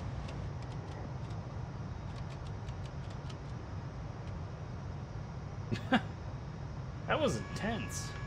Not a good way either. Closing canopy. Check. Do it!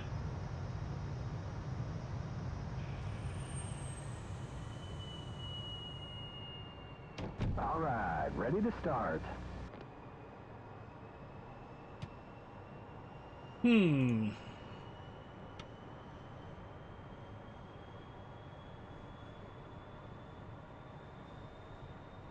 We will not make the same mistake again this time. Not underestimate our enemies. We check them all. Also, I want to point out that Jester did not find them, even though he has the Rio. That's his job. We won't talk about that. Bad Rios are bad. AI Rio is just as bad. Send Jester to Gulag. What do you think? Send him now. He's unmuted. Now I'm muted again. No.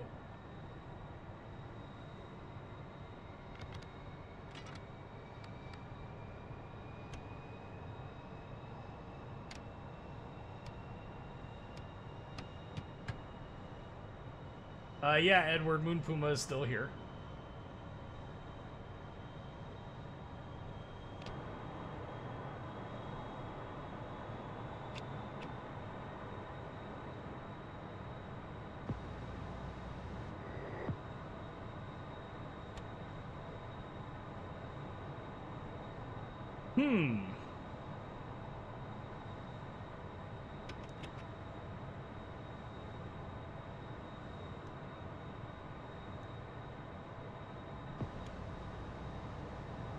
Yep.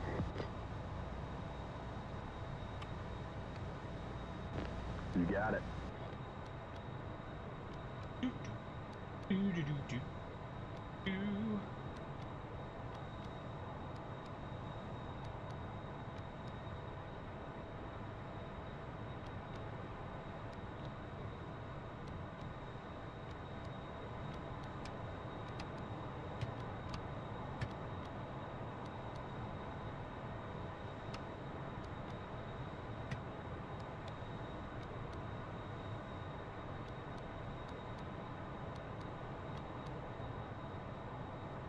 And we get to sit and wait for Rio now. This is when we need Land Warrior. Oh, he's muted. This is why we can't have nice things with these pig. Land Warrior to actually be my Rio. He actually has this game, he just doesn't like to play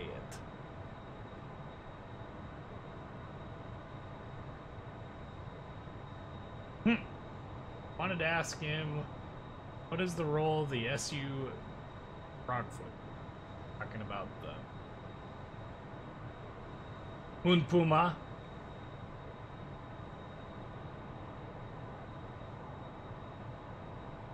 The ground attack aircraft is what it is. Basically the spiritual successor to the IL-2.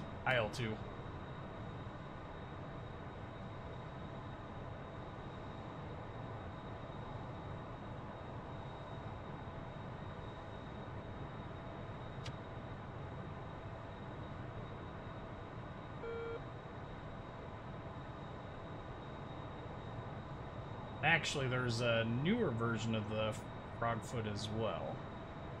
But it's an... You get access to that as a free aircraft. 25.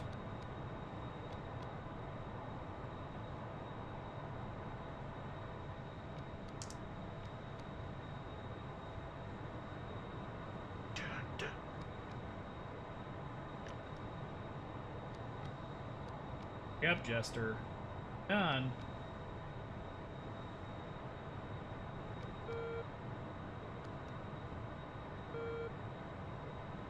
Ready to taxi.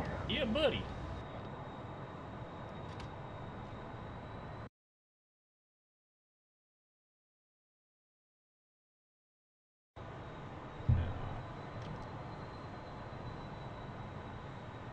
Chief, turn off the ground power. Chief, disconnect ground air supply. He says equivalent, but what he really means is pseudo-equivalent. Nothing compares to the A-10. I've actually not done any real research to see if the A-10 is actually superior in any way. But with Soviet bias. Look at him think how good Soviet equipment is. Moon Puma would be proud.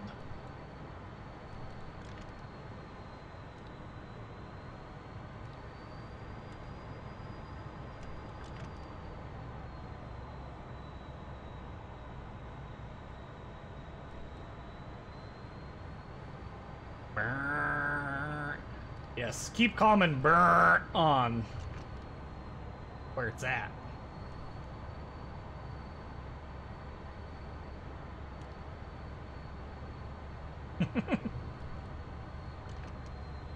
You know, I don't think outside of like intelligence circles and hardcore aviation enthusiasts, too many people really know about the Frogfoot and its variants. Which I'm sure is by design if you're, you know, Warsaw Pact nations, but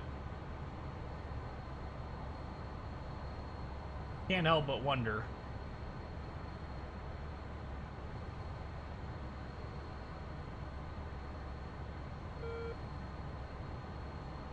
Apparently I'm locked up by a SAM site. See that? On the ground. The fact that a SAM site can see me on the ground amongst all these buildings and trees is impressive. Well, that's what it was designed for, Edward. I mean, exactly what it was designed to do. Attack enemy tank positions and stuff.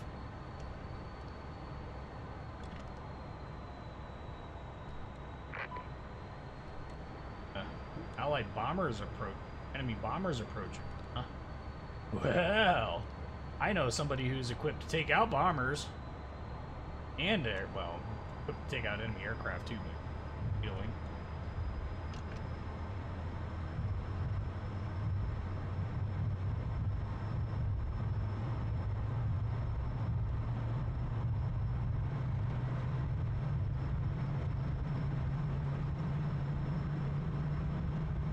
We have a friendly 255, 12 miles, Angels 22, and a friendly Bra 330, 37 miles, and a friendly Bra 220, 41 miles, Angels 5.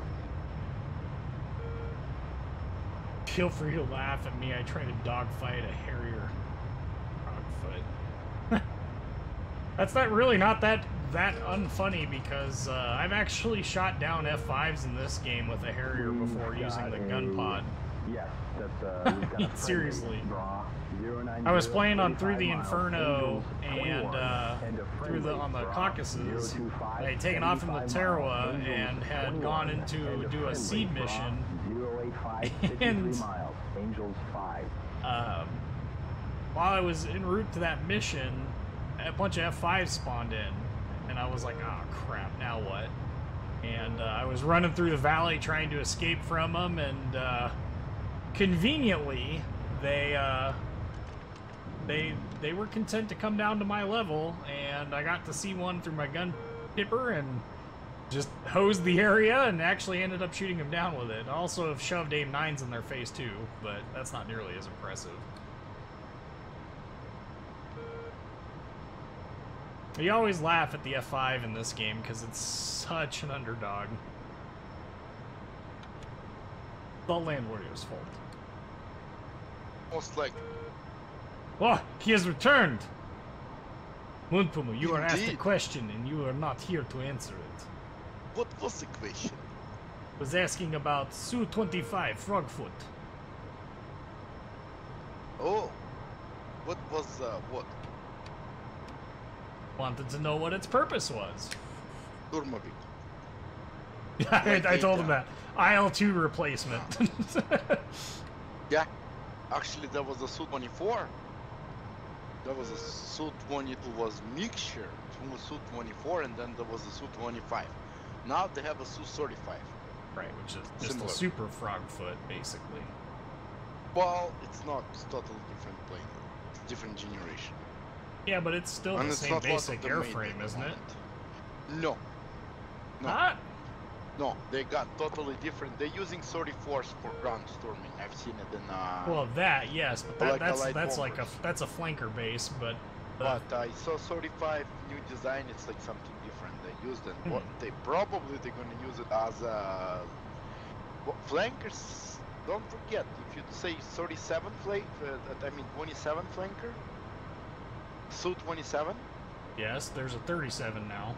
Right, but 27 major thing was, yes, it was half, they call it interceptor bomber role, but his major role was an interceptor. An high altitude interceptor. Well, that's I mean, that's the best Russians could come up with. There was the MiG-31, obviously, projects and all those, but they were really gas-hungry things. well, and they also were not maneuverable at all. They were built for high No. altitude and speed. Yeah. But Very you could powerful climb- radar, very I mean, powerful missile, but If interceptor you recall, Korean Boeing, I think it was shut down in Su-27. My memory doesn't fade me. It was a pilot in Su-27 who shut down Boeing over Korea in 80s. I'd believe it. That legitimately would not surprise me at all. And was it a MiG-25 or a MiG-31 that tried shooting down an SR-71 with a missile? It's the only one to actually launch a aircraft air-to-air Honestly, missile I at do a. not know what an SR-71 could shoot down except something. Because SR-71 picks up to from Mach 2 to Mach 3 when he's over New York. So when he's in Soviet Union, he's really in a very high altitude and going really fast. Right. So, No, I didn't shoot it down. that thing about, I mean, they probably tried to climb to him, but... Right. I was gonna say, make no mistake, they didn't shoot him down, but they did try and No. launch a missile at him. But there would be a possibility. I'm sure that they probably, that's why they got that S300, S400, S500, so they can shoot through stratosphere, because that was their weak part. And we knew it, and we exploited it. They were quite happy when on 62 they shut down the U2 up there who was flying. That was, Yeah, but that's not nearly as impressive, given the fact that the 04047 miles. whole freaking Puma. yes, sir. U2 moves pretty slow, but Friendly. I it is, talking about but it was a high 29 altitude. What miles. was a surprise that the 21. Russians used missiles to shut it down. Right. So it was a little surprise, and that's what the spy planes are about, to find out what the enemy is capable of, right? Pretty much. Although I don't think Gary Powers appreciated being used as a test He bed was for the new exchanged. high altitude Yeah. missile. But he was, to give him, I mean, yeah, he was tried like enemy of the Soviet people. I remember that part. But and then he was exchanged for some kind of a Russian super duper spy who was involved with Manhattan Project.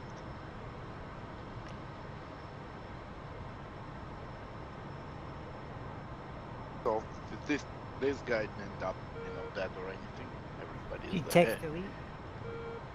I did not. Elite should Nobody hear us. cares about Okay. Elite. Polish. Nobody cares. Okay.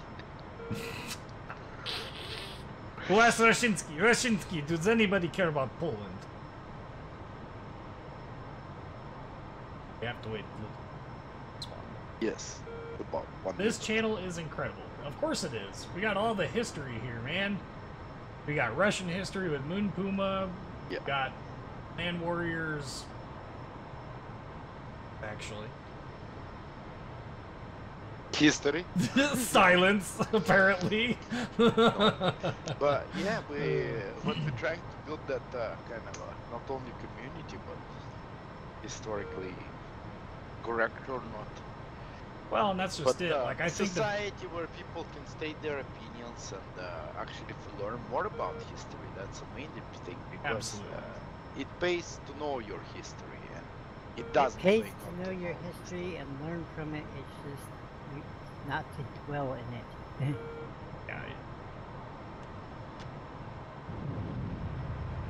except for I'm pretty sure Land Warrior would like Pokemon Go to never have to exist. Here's his response. Poland is Europe's punching bag.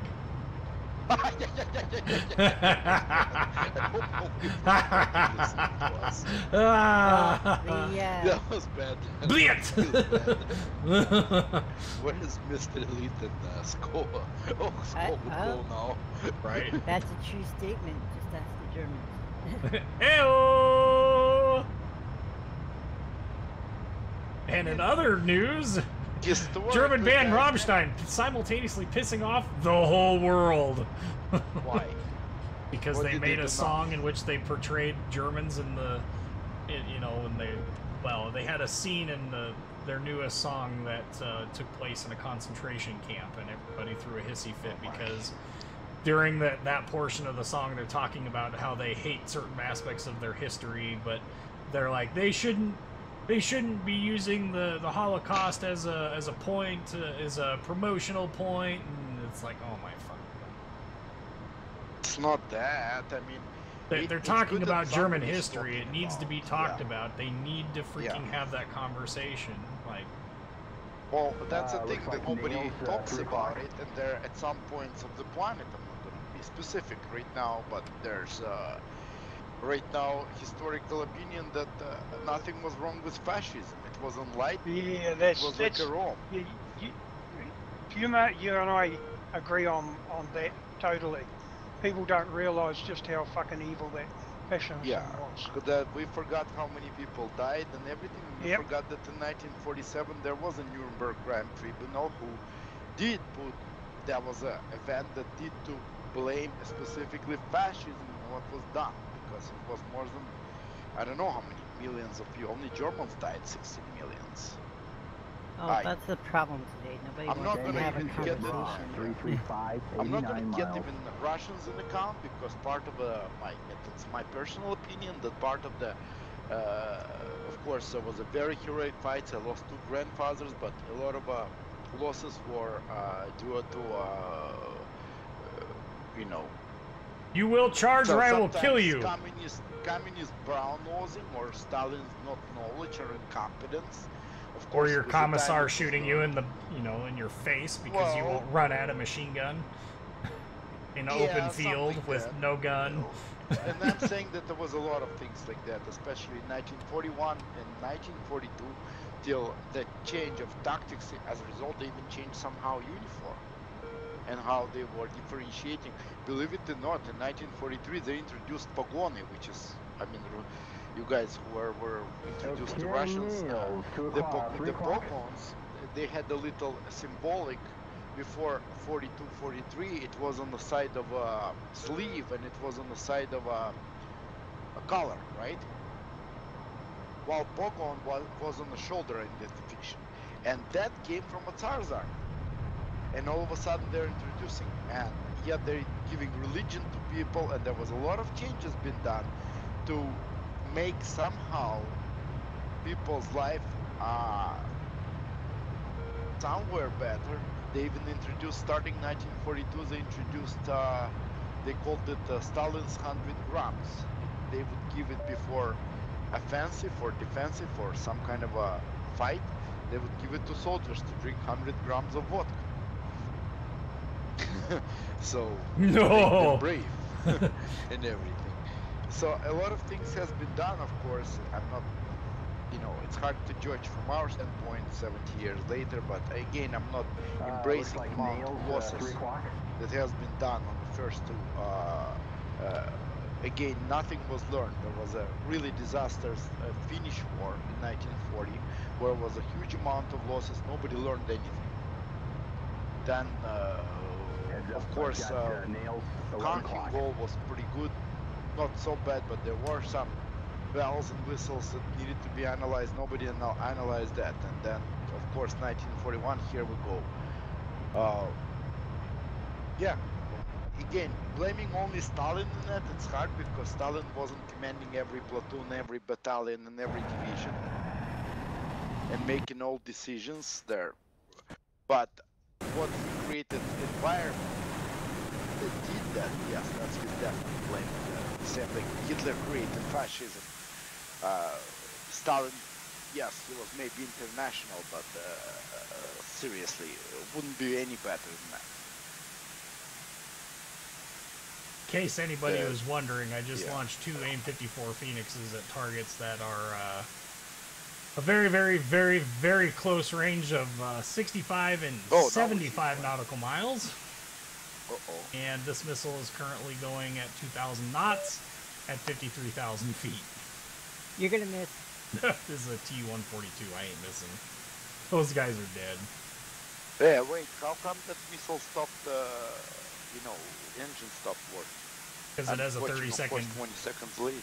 It's got a 30-second burn, and it just uses gravity afterwards. Right. Really? Yeah, so the Phoenix missile, the missile burn time is only 30 seconds, which is actually really, really long for a missile. But it's also getting up to huge Mach speeds as well. Wow. Yeah, now just flying, so... You can do it. Find him.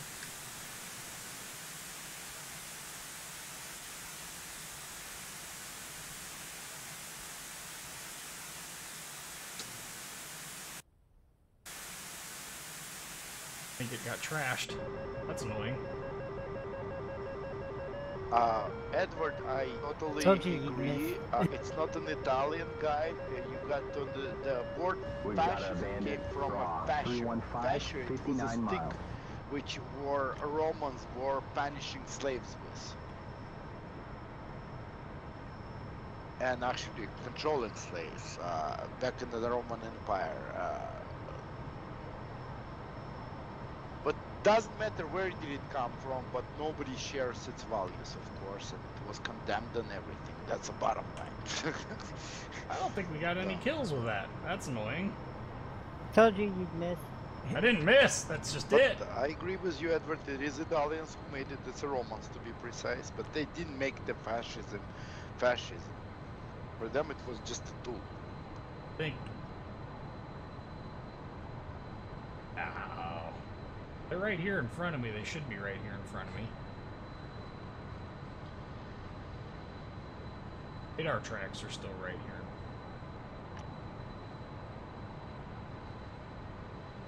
Yeah, I agree. Hitler made it worse, and Hitler, as we know, as a whole National Socialist Party of Germany, has misinterpreted a lot, tried to misinterpret a lot of history, and a lot of things. Somewhere I gotta tell you they were successful. I'm talking about scientific parts, Wow. like all those projects, like especially planes. Look, we are using their technology till this day. Roger.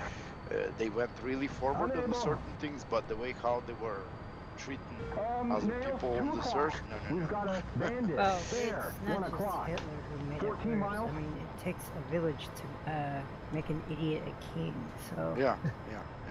Well, Yep, that's right. totally agree, because it was total support of endless support of the German people, and that's why they are not trying to get back. I understand their point, but they're trying to just put it behind and forget. But Nails, 12 again, are o'clock. they doing the right thing if they're forgetting the mistakes? Because let's say in Russia we On our talk nose, about 12 what o'clock. Stalin done wrong, and we criticize this openly, and we make a laugh of it, whatever, but we at least don't hold it. In there, you kind of, oh, Hitler, well, nothing to bitch about. Let's just have a discussion about that, and have a discussion with your kids. That's what it is. Roger. Because I heard, wasn't it at some point, All right, take the... what was a movie where Germans were cut off Hitler image? There was a kid put the per marker on his. It was a comedy movie, European Trip, right? Yeah, One of the Euro trip. movies, yeah, Euro Trip. You remember when the kid was here in US, that we were laughing from it when he started marching, and we were all laughing, right? And it's kind of, you get even with that kind of characters this way, right? This is how everybody 7 laughs, miles. and you kind of gets against that evil individual who's probably. But in Germany, they cut off That's this a moment. slugger. So that's just an evidence of that even when it's kind of coming on a funny thing, and a comedy is a comedy, you can laugh about anybody.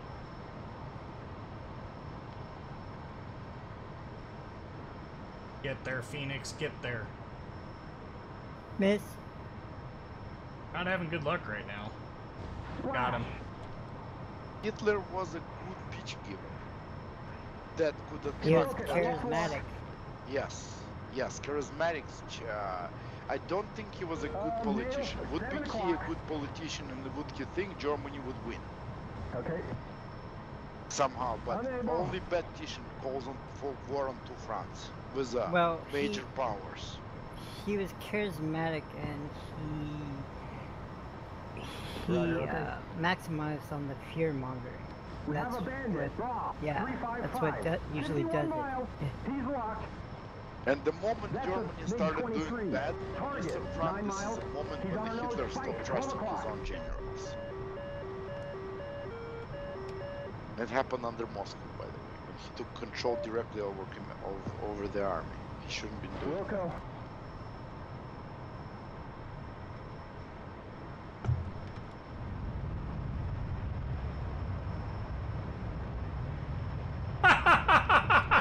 Wilco. What did he say? Oh, that was Kids some that- funny stuff right there. Okay, now let's just we're gonna keep rolling back out. Copy that. I just caused we don't have, whatever. Dropping tanks. There's no tanks to drop. Anyway, MiG-23 just splashed himself, maneuver kill. I mean, he had all the energy in the world, didn't get hit by a There's a missile. bandit. Raw. 320. 21 Straight miles. into Straight into the ground. Raw. 305. 55 It was miles. pretty funny. He's getting nails. 2 o'clock. Yes. Well, Mr. Edward, Nazis didn't really escape from Moon. No, I don't think they ever escaped, but they did escape to Argentina and Brazil. Latin America, South America has known for them. Mostly Argentina, mate. Mostly Argentina. Argentina a lot, yes. Well, Yeah. I know in Venezuela, as far as Venezuela, they have villages, German villages there. Hmm. Which They've been there, actually though. very productive and living very good to this day, by the way. Don't get Yeah, me but- wrong. Yeah, but the thing is that they were there before the First World War too as well. Yes. Yeah. That part of Venezuela, they were expanding there, and they tried to Oh, whoa. colonize. Shit. What's wrong? Spike 2:30. on our 4 o'clock. Oh, right. Shit, we've Oh, got you nails can at take 9 it, right? o'clock. There's a spike on our 5 o'clock. Oh, And for sure. nails, 2 o'clock. And another spike, 12 o'clock. Missile, 9 o'clock. Hot. Brake right. Break right.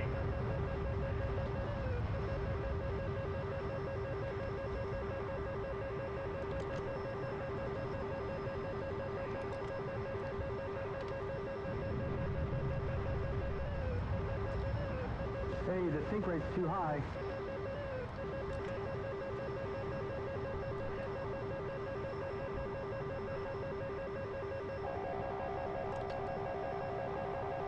Missile, 12 o'clock. Hot. Brake right. Bandit, SC-27, 1 o'clock. 2 miles. Missile, 1 o'clock low. Hot. 1 o'clock low. 6 o'clock low.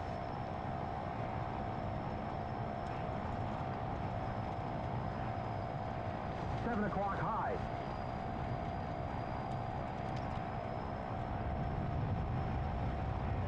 8 o'clock.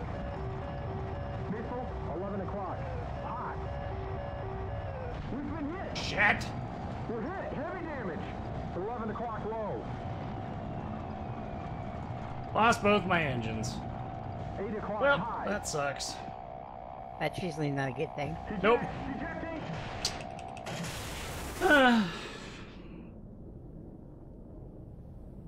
Well, all of that, and we gave it our best there.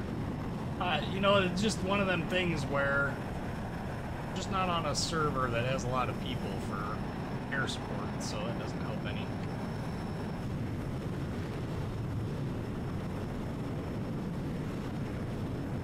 Moon Puma, you're being asked another question. What is the SU-27? Chief, turn on the ground power. Copy. Connect ground air supply. 227 is an air superiority fighter. Ground power is now on. Ground air supply is now connected. ICS comm check. Can you hear me? Roger.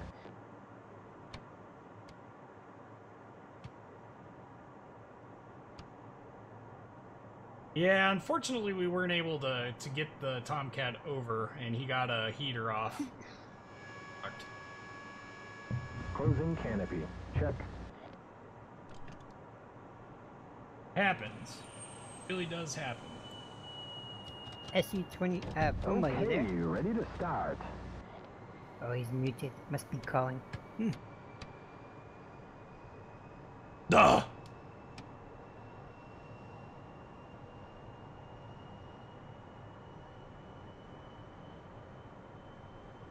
Uh-oh.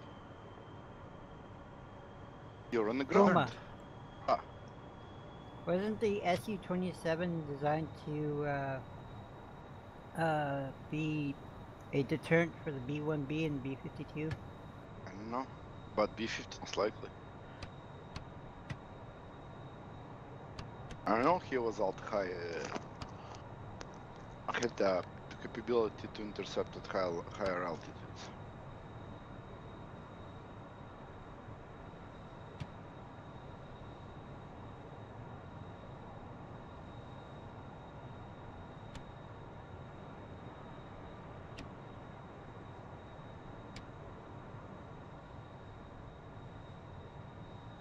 Well, in the Su-27, that whole program, I think, was actually intended to be F-16, maybe?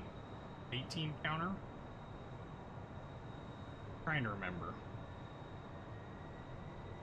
29 was the F-15 counter, or maybe it was the other way around, I don't remember. No, F-15 that was the MiG-35, wasn't it? 25. That family. I don't know. No. I have a hard time keeping track of it all. Legitimately doesn't matter to me. Well, wasn't the 35 basically a cheap copy of the F-15?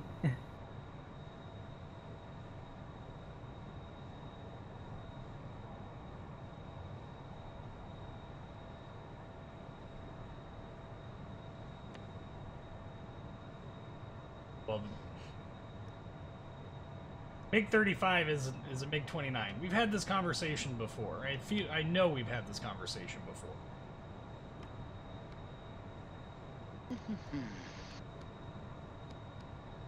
Chief, turn off the ground power. Chief, disconnect ground air supply.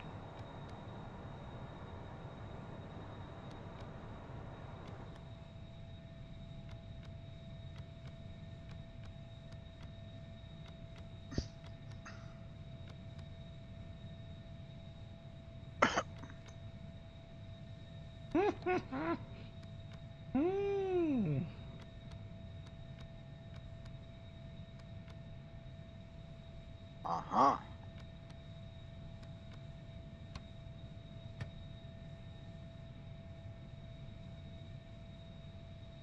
Request refueling.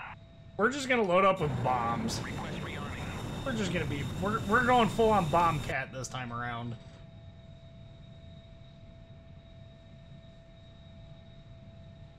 It does look like the MiG-35, aka F, does have much different hard points.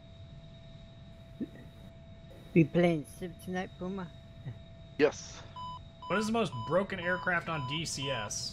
Define This broken. question is, where is Elite? Text him. I will. He's in the gulag where he. Roger that, Wilco.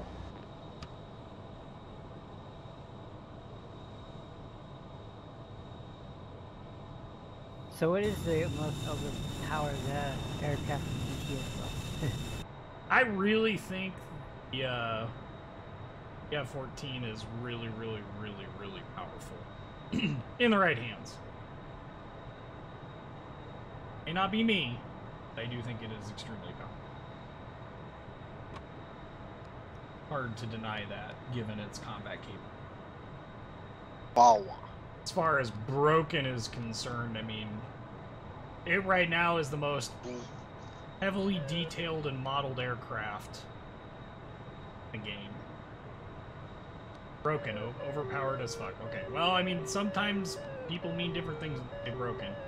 I would say that right now, if you were to play in a PvP multiplayer server, the aircraft to fear right now is the F-14. Not to say that the Sioux aren't a very, very close second, because the Sioux have the optical, it's an IRST is what it is. It's an infrared search and track. And that IRST, they can use that to launch, I think it's the ET missiles, the 27 ETs, which no lock, no warning, they're purely IR, but they're actually fairly long ranged. And so they can fly low, turn the radar off, use only their IRST, look up at targets with their IRST, come pop up, launch at them, go back down, wash, rinse, repeat.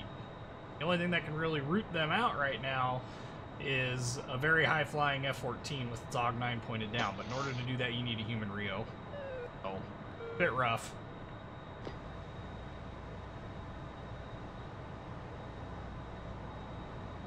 Copy.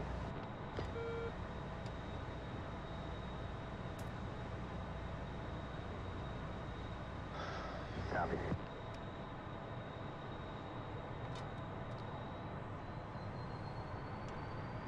Alrighty. Since we're loaded up with a metric crap ton of freaking Mark 82 bombs, I think we have 18? We have 18 of them. We're in full-on bombcat mode.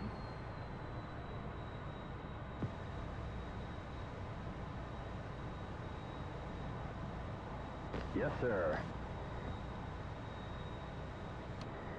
Oh, is that what?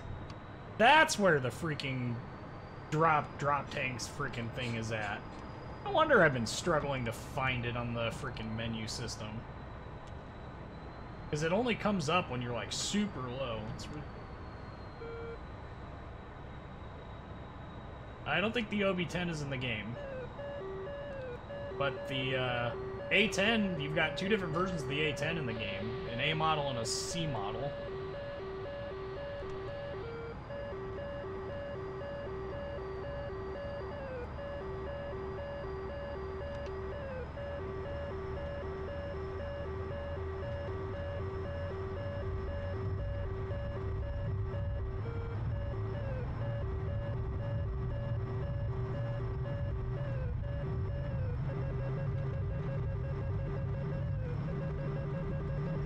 Doblet.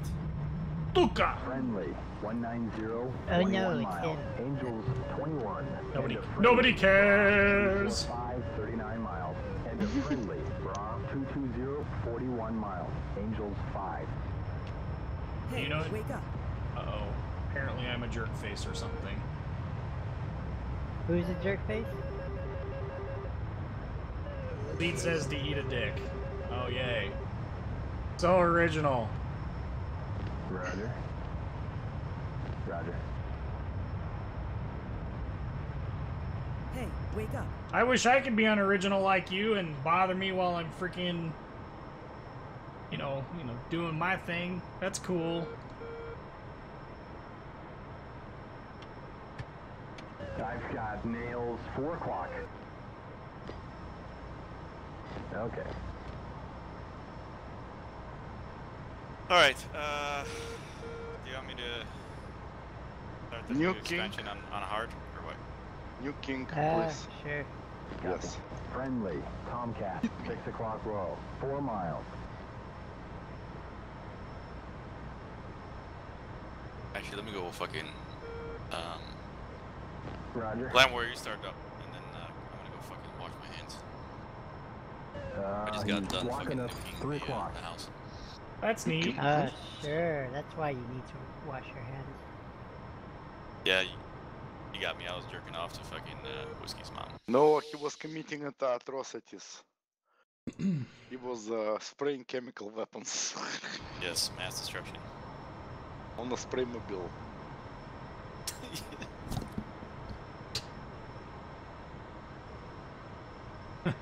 Who is bothering me? What? Fleet's always bothering me. Because he's jelly. That's what it is. Jelly that he's not as cool as I am. Okay, he's locking us 4 o'clock.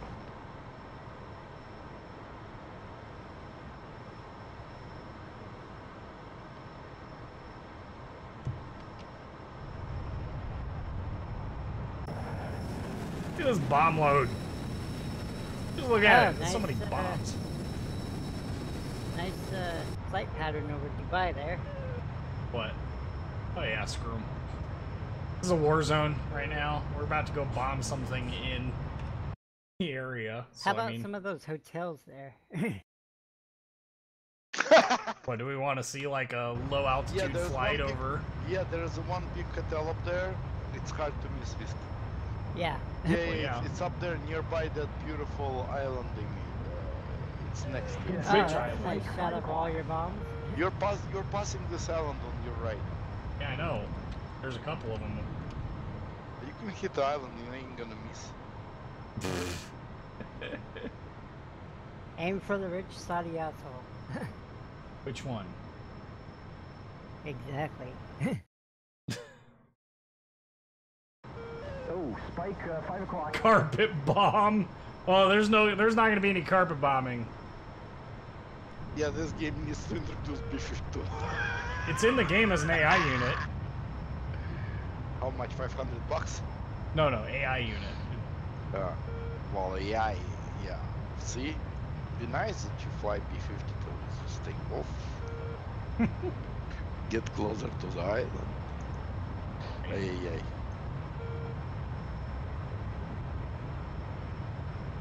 We'll see how this goes. I've not had good luck with manual bombing in the F-14, even though we've got all of these bombs and are traveling above Mach 1. Probably because I'm traveling at above Mach 1.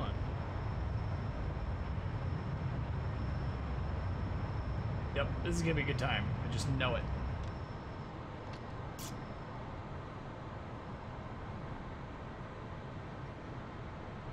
Hopefully everything is set. We're going to be dropping them 5 at a time, though. I wish I could set that to...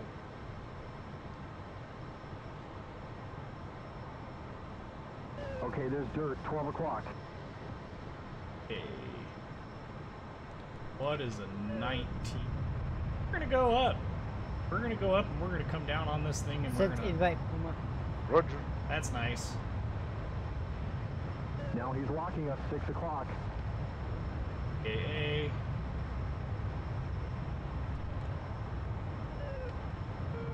We have a friendly. 12 o'clock low. 5 miles.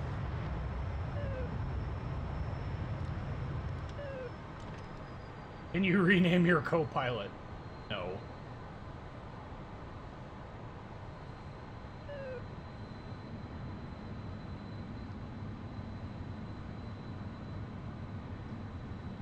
Party time. So have me, 3 o'clock low. name Hot. Maverick Break right. 14. Lot.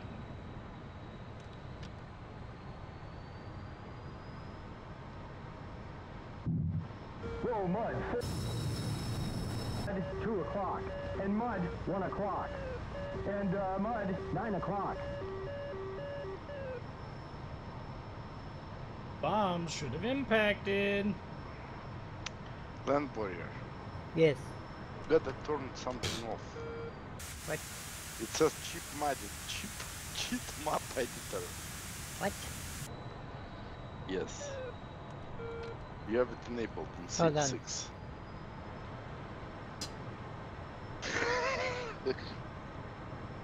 A Russian hacker. Hey, Carcass, how's it going, man?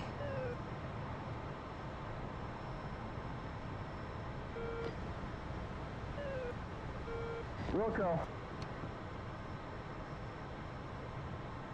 Касик, Касик.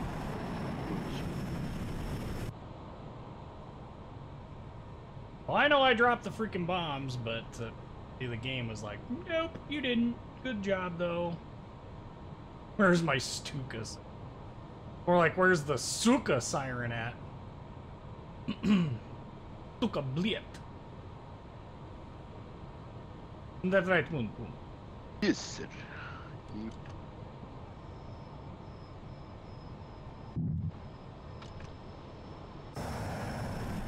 Mud on her nose.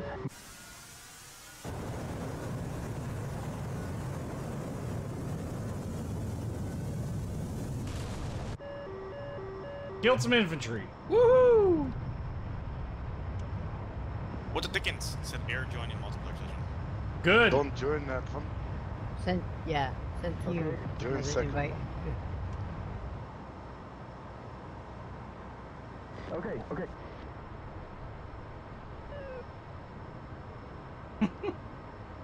Can we rename Puma into Bliet Warrior? Bliet Rip spelling. No, it has to be a Suka Blech warrior.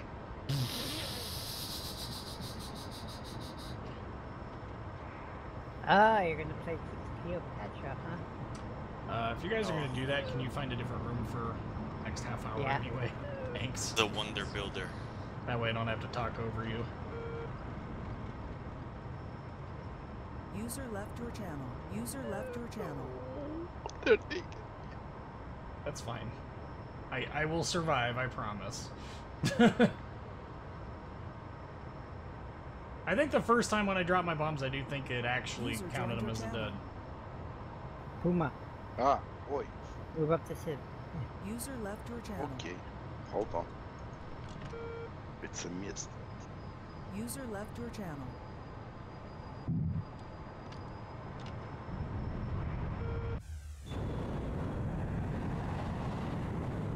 Dumb bombing is so much harder. See, they're going long even.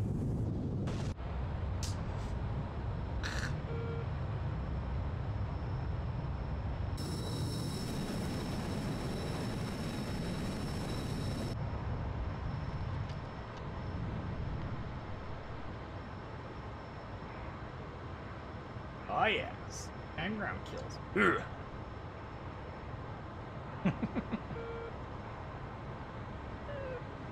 11 o'clock, he's locking us.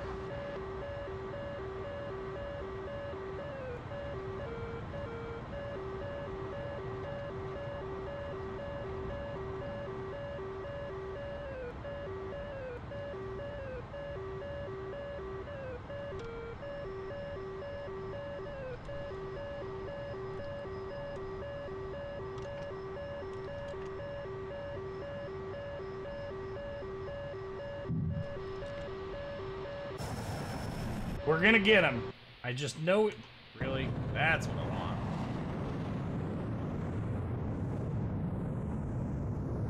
Whoop. There we go. was gonna say, we'd better get him this time. Jeez.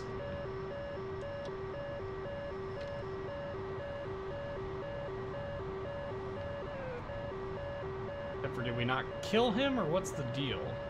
There are infantry next to him, and that's what it's... We'll roll back around. We'll see what happens.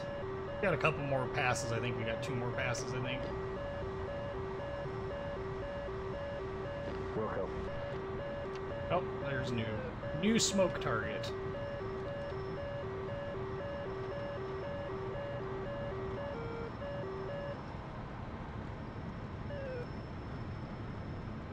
Oh, baby.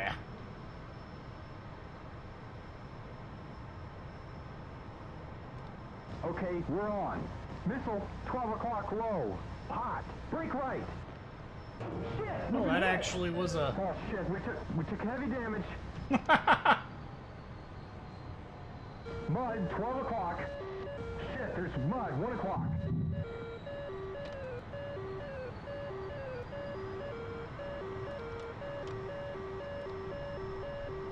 Sam, 6 o'clock. Hot.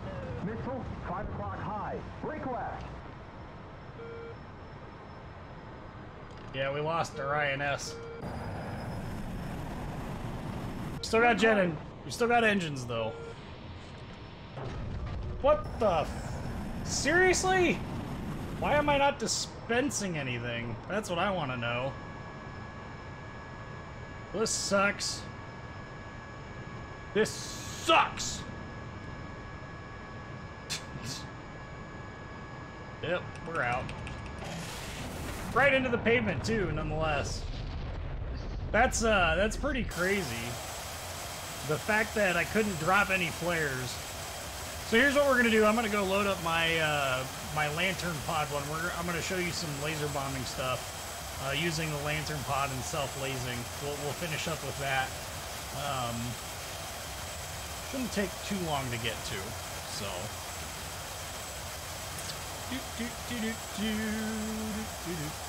Provided the game doesn't just completely go bonkers and crazy and all that.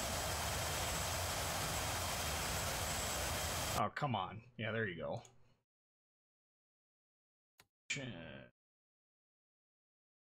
Practice. Eject failed. Yeah, we ejected straight into the ground because ejection seats in this game don't actually eject you direction that you're supposed to. Microphone muted.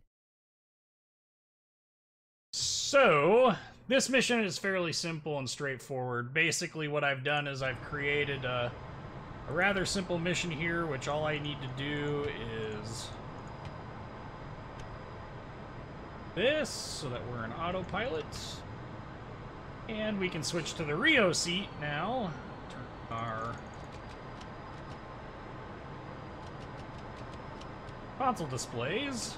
This guy should be ready to go. As you can see, we have this nice handy dandy display. I can move around and zoom in. You can see the kind of quality that we're working with here. So let's see here. I think that's right, but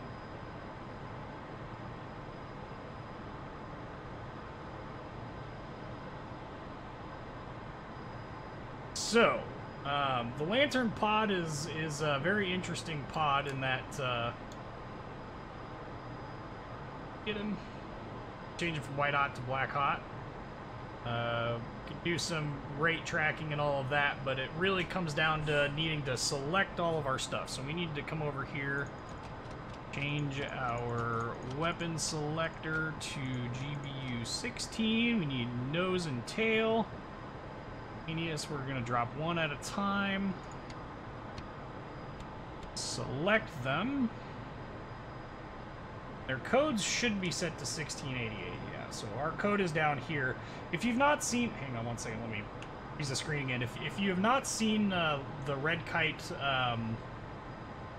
video for the Lantern pod, there's a lot of good information on how this thing operates. Nope, can't get a land track yet. We're just a little too far away from him. But our code is down here. 1688. It's set to auto laze, which means that 10 seconds before impact it will automatically turn the laser on. Generally speaking, I don't do that. The reason why I don't do that is because the auto lasing, if the target is moving, will sometimes not move and follow, and it won't automatically laze it with the correct timing, and the bomb will miss, or it'll have to make huge changes in its angle to actually do it. The targets that I want to go at are all the way at the end of the runway, or moving on the runway. You can see their blurry dots right here. But we can't do anything with it. I think we're still too far out to do area track. Hey Hawk, how's it going? Yeah. Still just a little too far out from the area to get our good track on. Anyway, GBU 16, this white perimeter is what the camera can actually see. We've got our coordinates. This will actually output coordinates, our current altitude, all of that. Just woke up, and I'm not your mate, man.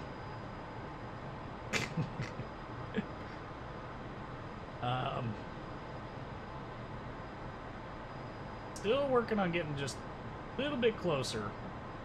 But anyway, this is like the Rio seat is really where all the fun and action happens at. You got so much back here that's fun to mess around with. But the lantern pod is particularly fun to mess with, just because of what you can and can't do with it. And doing this in single player is actually fairly easy because of the sakes, really. How are we not close enough that this is not working? I want to know.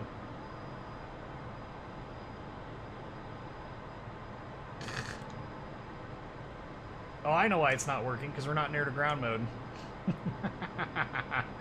Oh boy, isn't that funny. So there we go. Starting to get our bomb cues. Got to be in white hot to detect, to actually lock up these guys. Got 99. Okay, so now that we've got this, we can see that we've got a steering indicator, so we need to come 4 degrees to the right. We also have a time to release buttons. All of those are very important. We need to lock one of these guys up, though. We'll actually switch to this, and if I come into here, come into here and switch this to mode. Oh, there we go. So now I actually have all the steering cue information that I need in order for us to do our job up here in the front seat.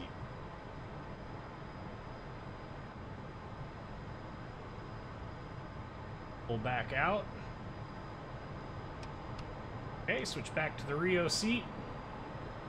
And let's see if we can't. Don't have enough here. Yeah, there we go. So now we're where we need to be. So we're gonna go back up to the front seat now.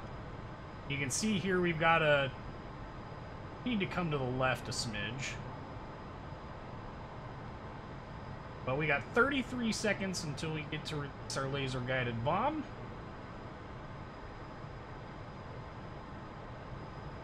24 seconds.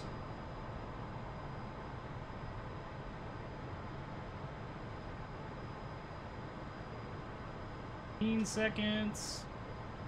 Unlike in the Hornet, we do not hold the pickle button. This is one of those you drop it when it gets there moments. And time to release in 1. Could have 1 away. Now we can go back into the Rio seat and watch our laser guided bomb fall. No, the plane does not automatically eject, Edward. You have to manually eject. So if we do nothing here, in theory, in 30 seconds, the bomb should just impact target, which is there in the middle of the screen and locked up currently. There we go. So 16 seconds, 15, 14. everything else being equal, okay, you can see the flashing L down here. That means the laser turned on. That means, in theory, the bomb should be guiding. 1 second. Boom! We actually got the... Whoa. Yeah, I was gonna say, give me ground stabilization here. Okay. Now that we've got this guy locked up, we'll go back to the front seat now, and we're gonna fly. We have to fly a little bit of a pattern here in order for us to actually do some work. But you saw the bomb impact, which I think is neat to be able to watch that. There's also a really, really cool feature on this aircraft where you can actually export that video in the black and white video and throw it into, you know, its own video. So I may actually turn this into a, like a tutorial at some point. So you may be seeing this video again sometime in the future. Maybe I'll work on that tonight. I don't know. What did you walk into? You walked into one of the most glorious things ever. The F-14 Tomcat dropping laser-guided bombs from 30,000 feet on enemy targets down below. That's what you walked into. You can also see we're about to leave the gimbal limits. You can see here this dot that's moving. Yeah, we just lost the lock because the aircraft is now officially masking, or the pod itself is masking in this case. Turn it to red. Nice.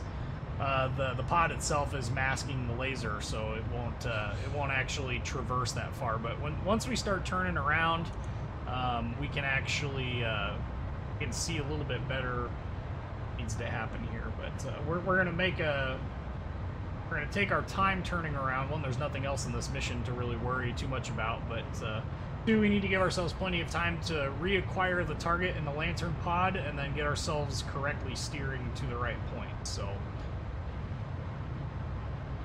technically the wing should be back in bomb mode anyway. In the burner any longer. That's our island that we're headed to. Back into the runway. But this is actually a lot of fun. So one of the guys that's on the Through the Inferno server, I jumped into his Rio seat and we're messing around with the lantern pod. You can have a lot of fun doing laser guided bomb drops. We were also buddy lasing for Hornets. I will try. 1 second, let me see if I can.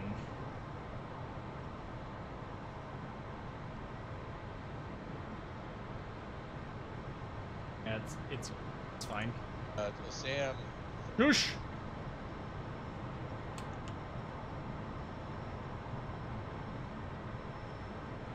Okay, we're almost coming back around. I'll post it here in a second.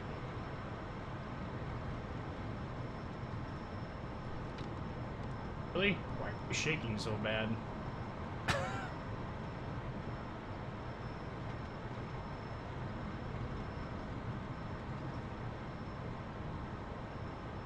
Alrighty. Level us out. Come back here to our lantern pod and... Yes. Yes.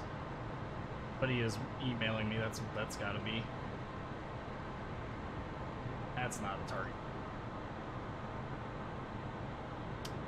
That, however... That I'm pretty sure is him. Yep. Hey. So now that we've got him loaded up, we're going to come here. We're going to come to the right 4 degrees.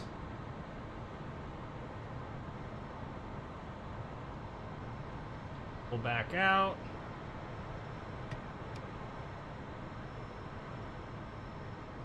And then once this gets to 20 or so, okay, there we go.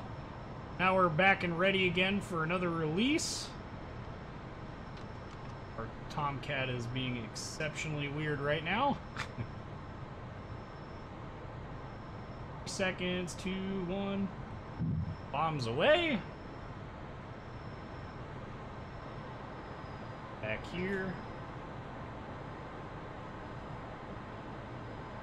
Sorry about all the shoddy camera work here. There we go. Let's see, our time to impact is 30 seconds.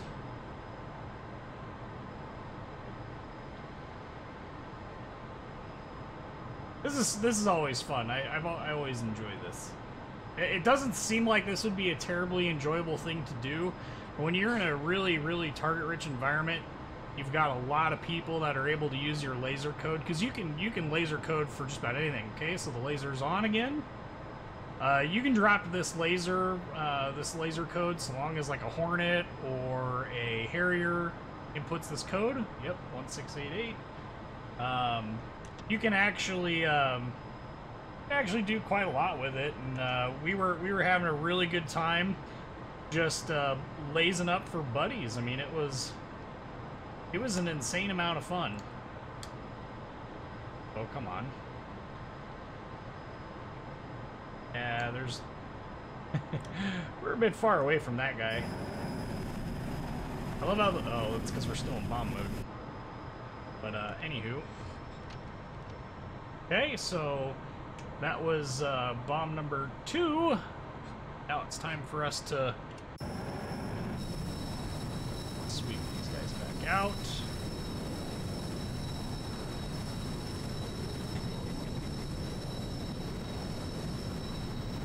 And now it's just kind of one of those waiting games where you just gotta wait to turn back around.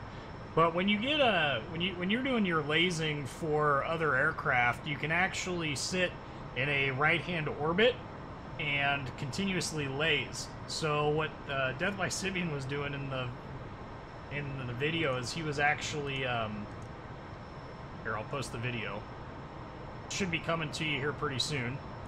So that video is actually him flying and me buddy lasing in the Rio seat, and we had a group of F-18s, A-10s, anything that could carry laser-guided bomb basically was attacking stuff on that mission. It was actually really, really neat to have that experience, because it's just cool. I mean, all the teamwork that can be accomplished in doing it, and it was neat.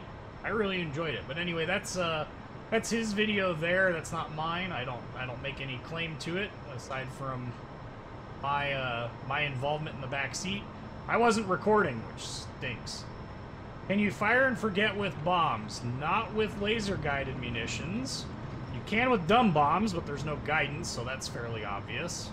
And you can with GPS-guided munitions, which the Tomcat didn't carry until the F-14D. We do not have in-game. The F-14B that we currently have was not... did not have an INS capable of actually accurately utilizing, did not have it wasn't capable of,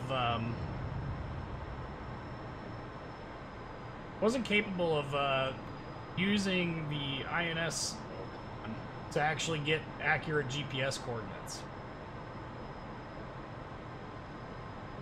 Well, need to come to the right 10.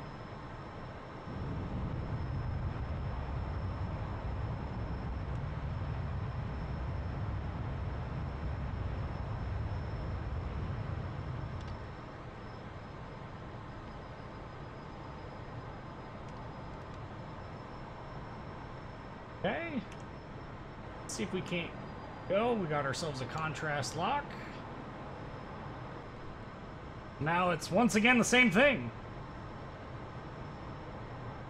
I don't know why the Restream.io must be struggling with the Twitch chat something. Twitch chat showing up in the... I mean, I guess it's been a while since somebody's actually posted. Twitch chat showing up in the chat feed? Video? I think it... Okay, so another bomb out. This time we'll watch it from the bomb's perspective.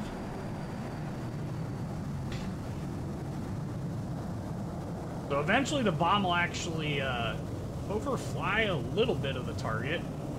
The laser's not on, so it's going to wait quite a long time.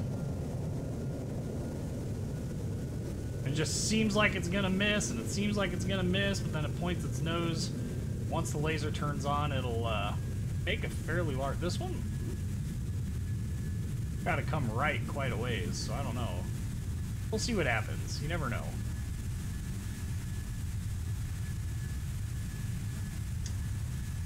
Bueller. Nope, that one actually missed somehow. Oh, it lost the contrast lock. That's what happened. Well, that's rude. So sometimes that's a problem too. If you're not actively maintaining the actual lock itself, that can happen. Really, really annoying. Got one more bomb left. I don't know that it's terrifying. It certainly is interesting.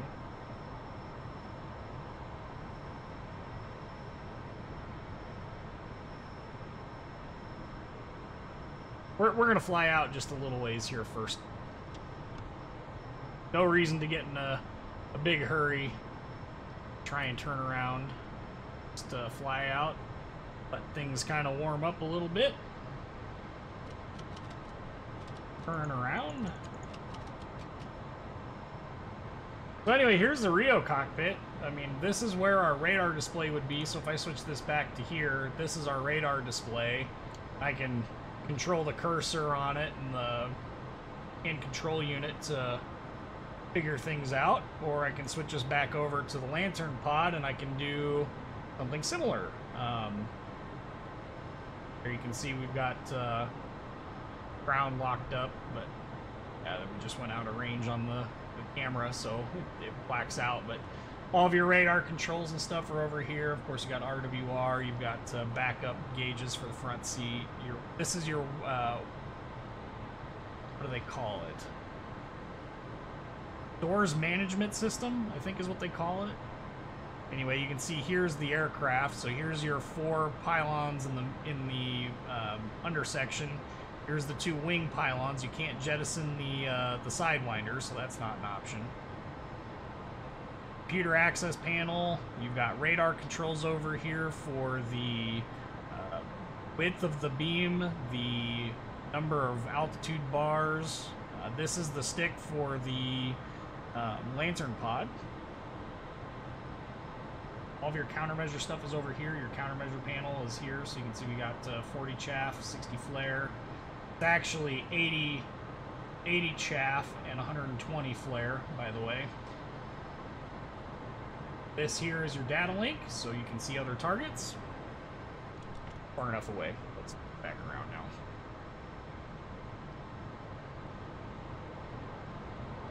Plenty far away.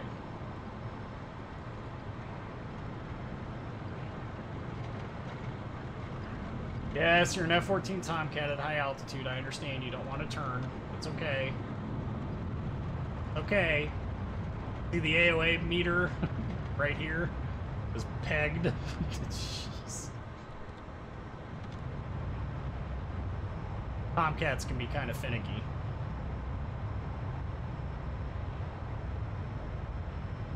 Bing. And a message me. Funny. Okay. Really? That is not the correct methodology for leveling this aircraft out, game.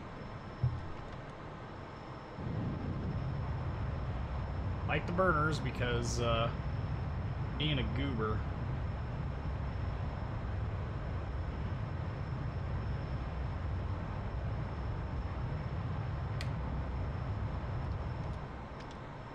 Alright. Wait for it to do its thing. Back to our Rio seat. Back in. And let's go find us some targets.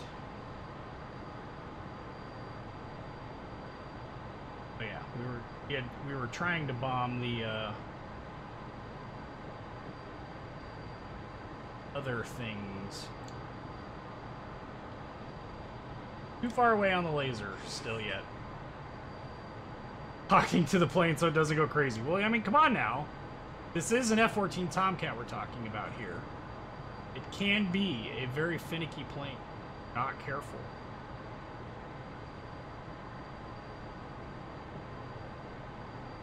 Come on. Come on. You can do it. There we go. You have enough for a contrast lock? Definitely see it there. Okay, so this is saying we need to come left 4 degrees.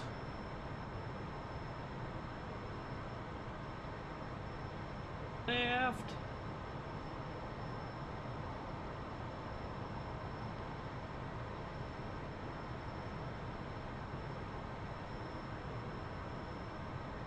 Okay.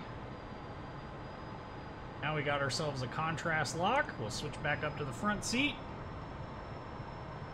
See our time to release there for our last bomb. We got 10 seconds to go.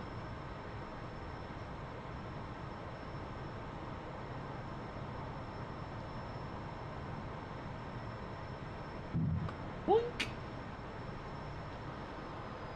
Nope. No. So that's what happened the last time.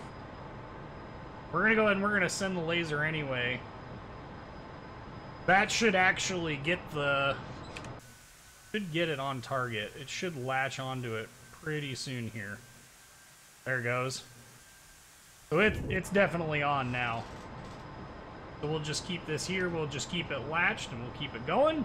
The reason why you generally don't want to do this is if you're launching bombs from a really far distance, the GBU-16s will actually lose a lot of energy because of the way that their guidance system works. Basically, they tell their flight control surfaces to move maximum deviation every single time it goes. So there's another T-90 destroyed, and that's the lantern pod. I mean, it's a pretty neat little tool. You know, it's a neat little feature that the F-14 has, and of course, because you're a 2-person crew, you can effectively utilize this in a way that, like, say, a Hornet won't be able to use their targeting pod without a little bit of task overload. Now, of course, the lantern pod here is not it's not the highest resolution thing in the world. So, you know, this T-90 that's down here looks like, well, not a T-90. So, anywho, all right, let's, we're going to go ahead and we're going to wrap our live stream up there. So our next live stream is going to be the 17th of April, 2019, 6 p.m. Central Standard Time.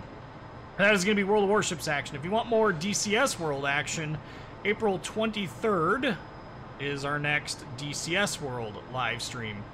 Anyway, I hope to see you guys there. If you haven't checked out the Discord server, make sure to check that out. Link to that in the description to this video. Anyway, I'm Whiskey11, signing us out of the Gaming Lounge. Like, comment, subscribe if you haven't already. And thanks for watching.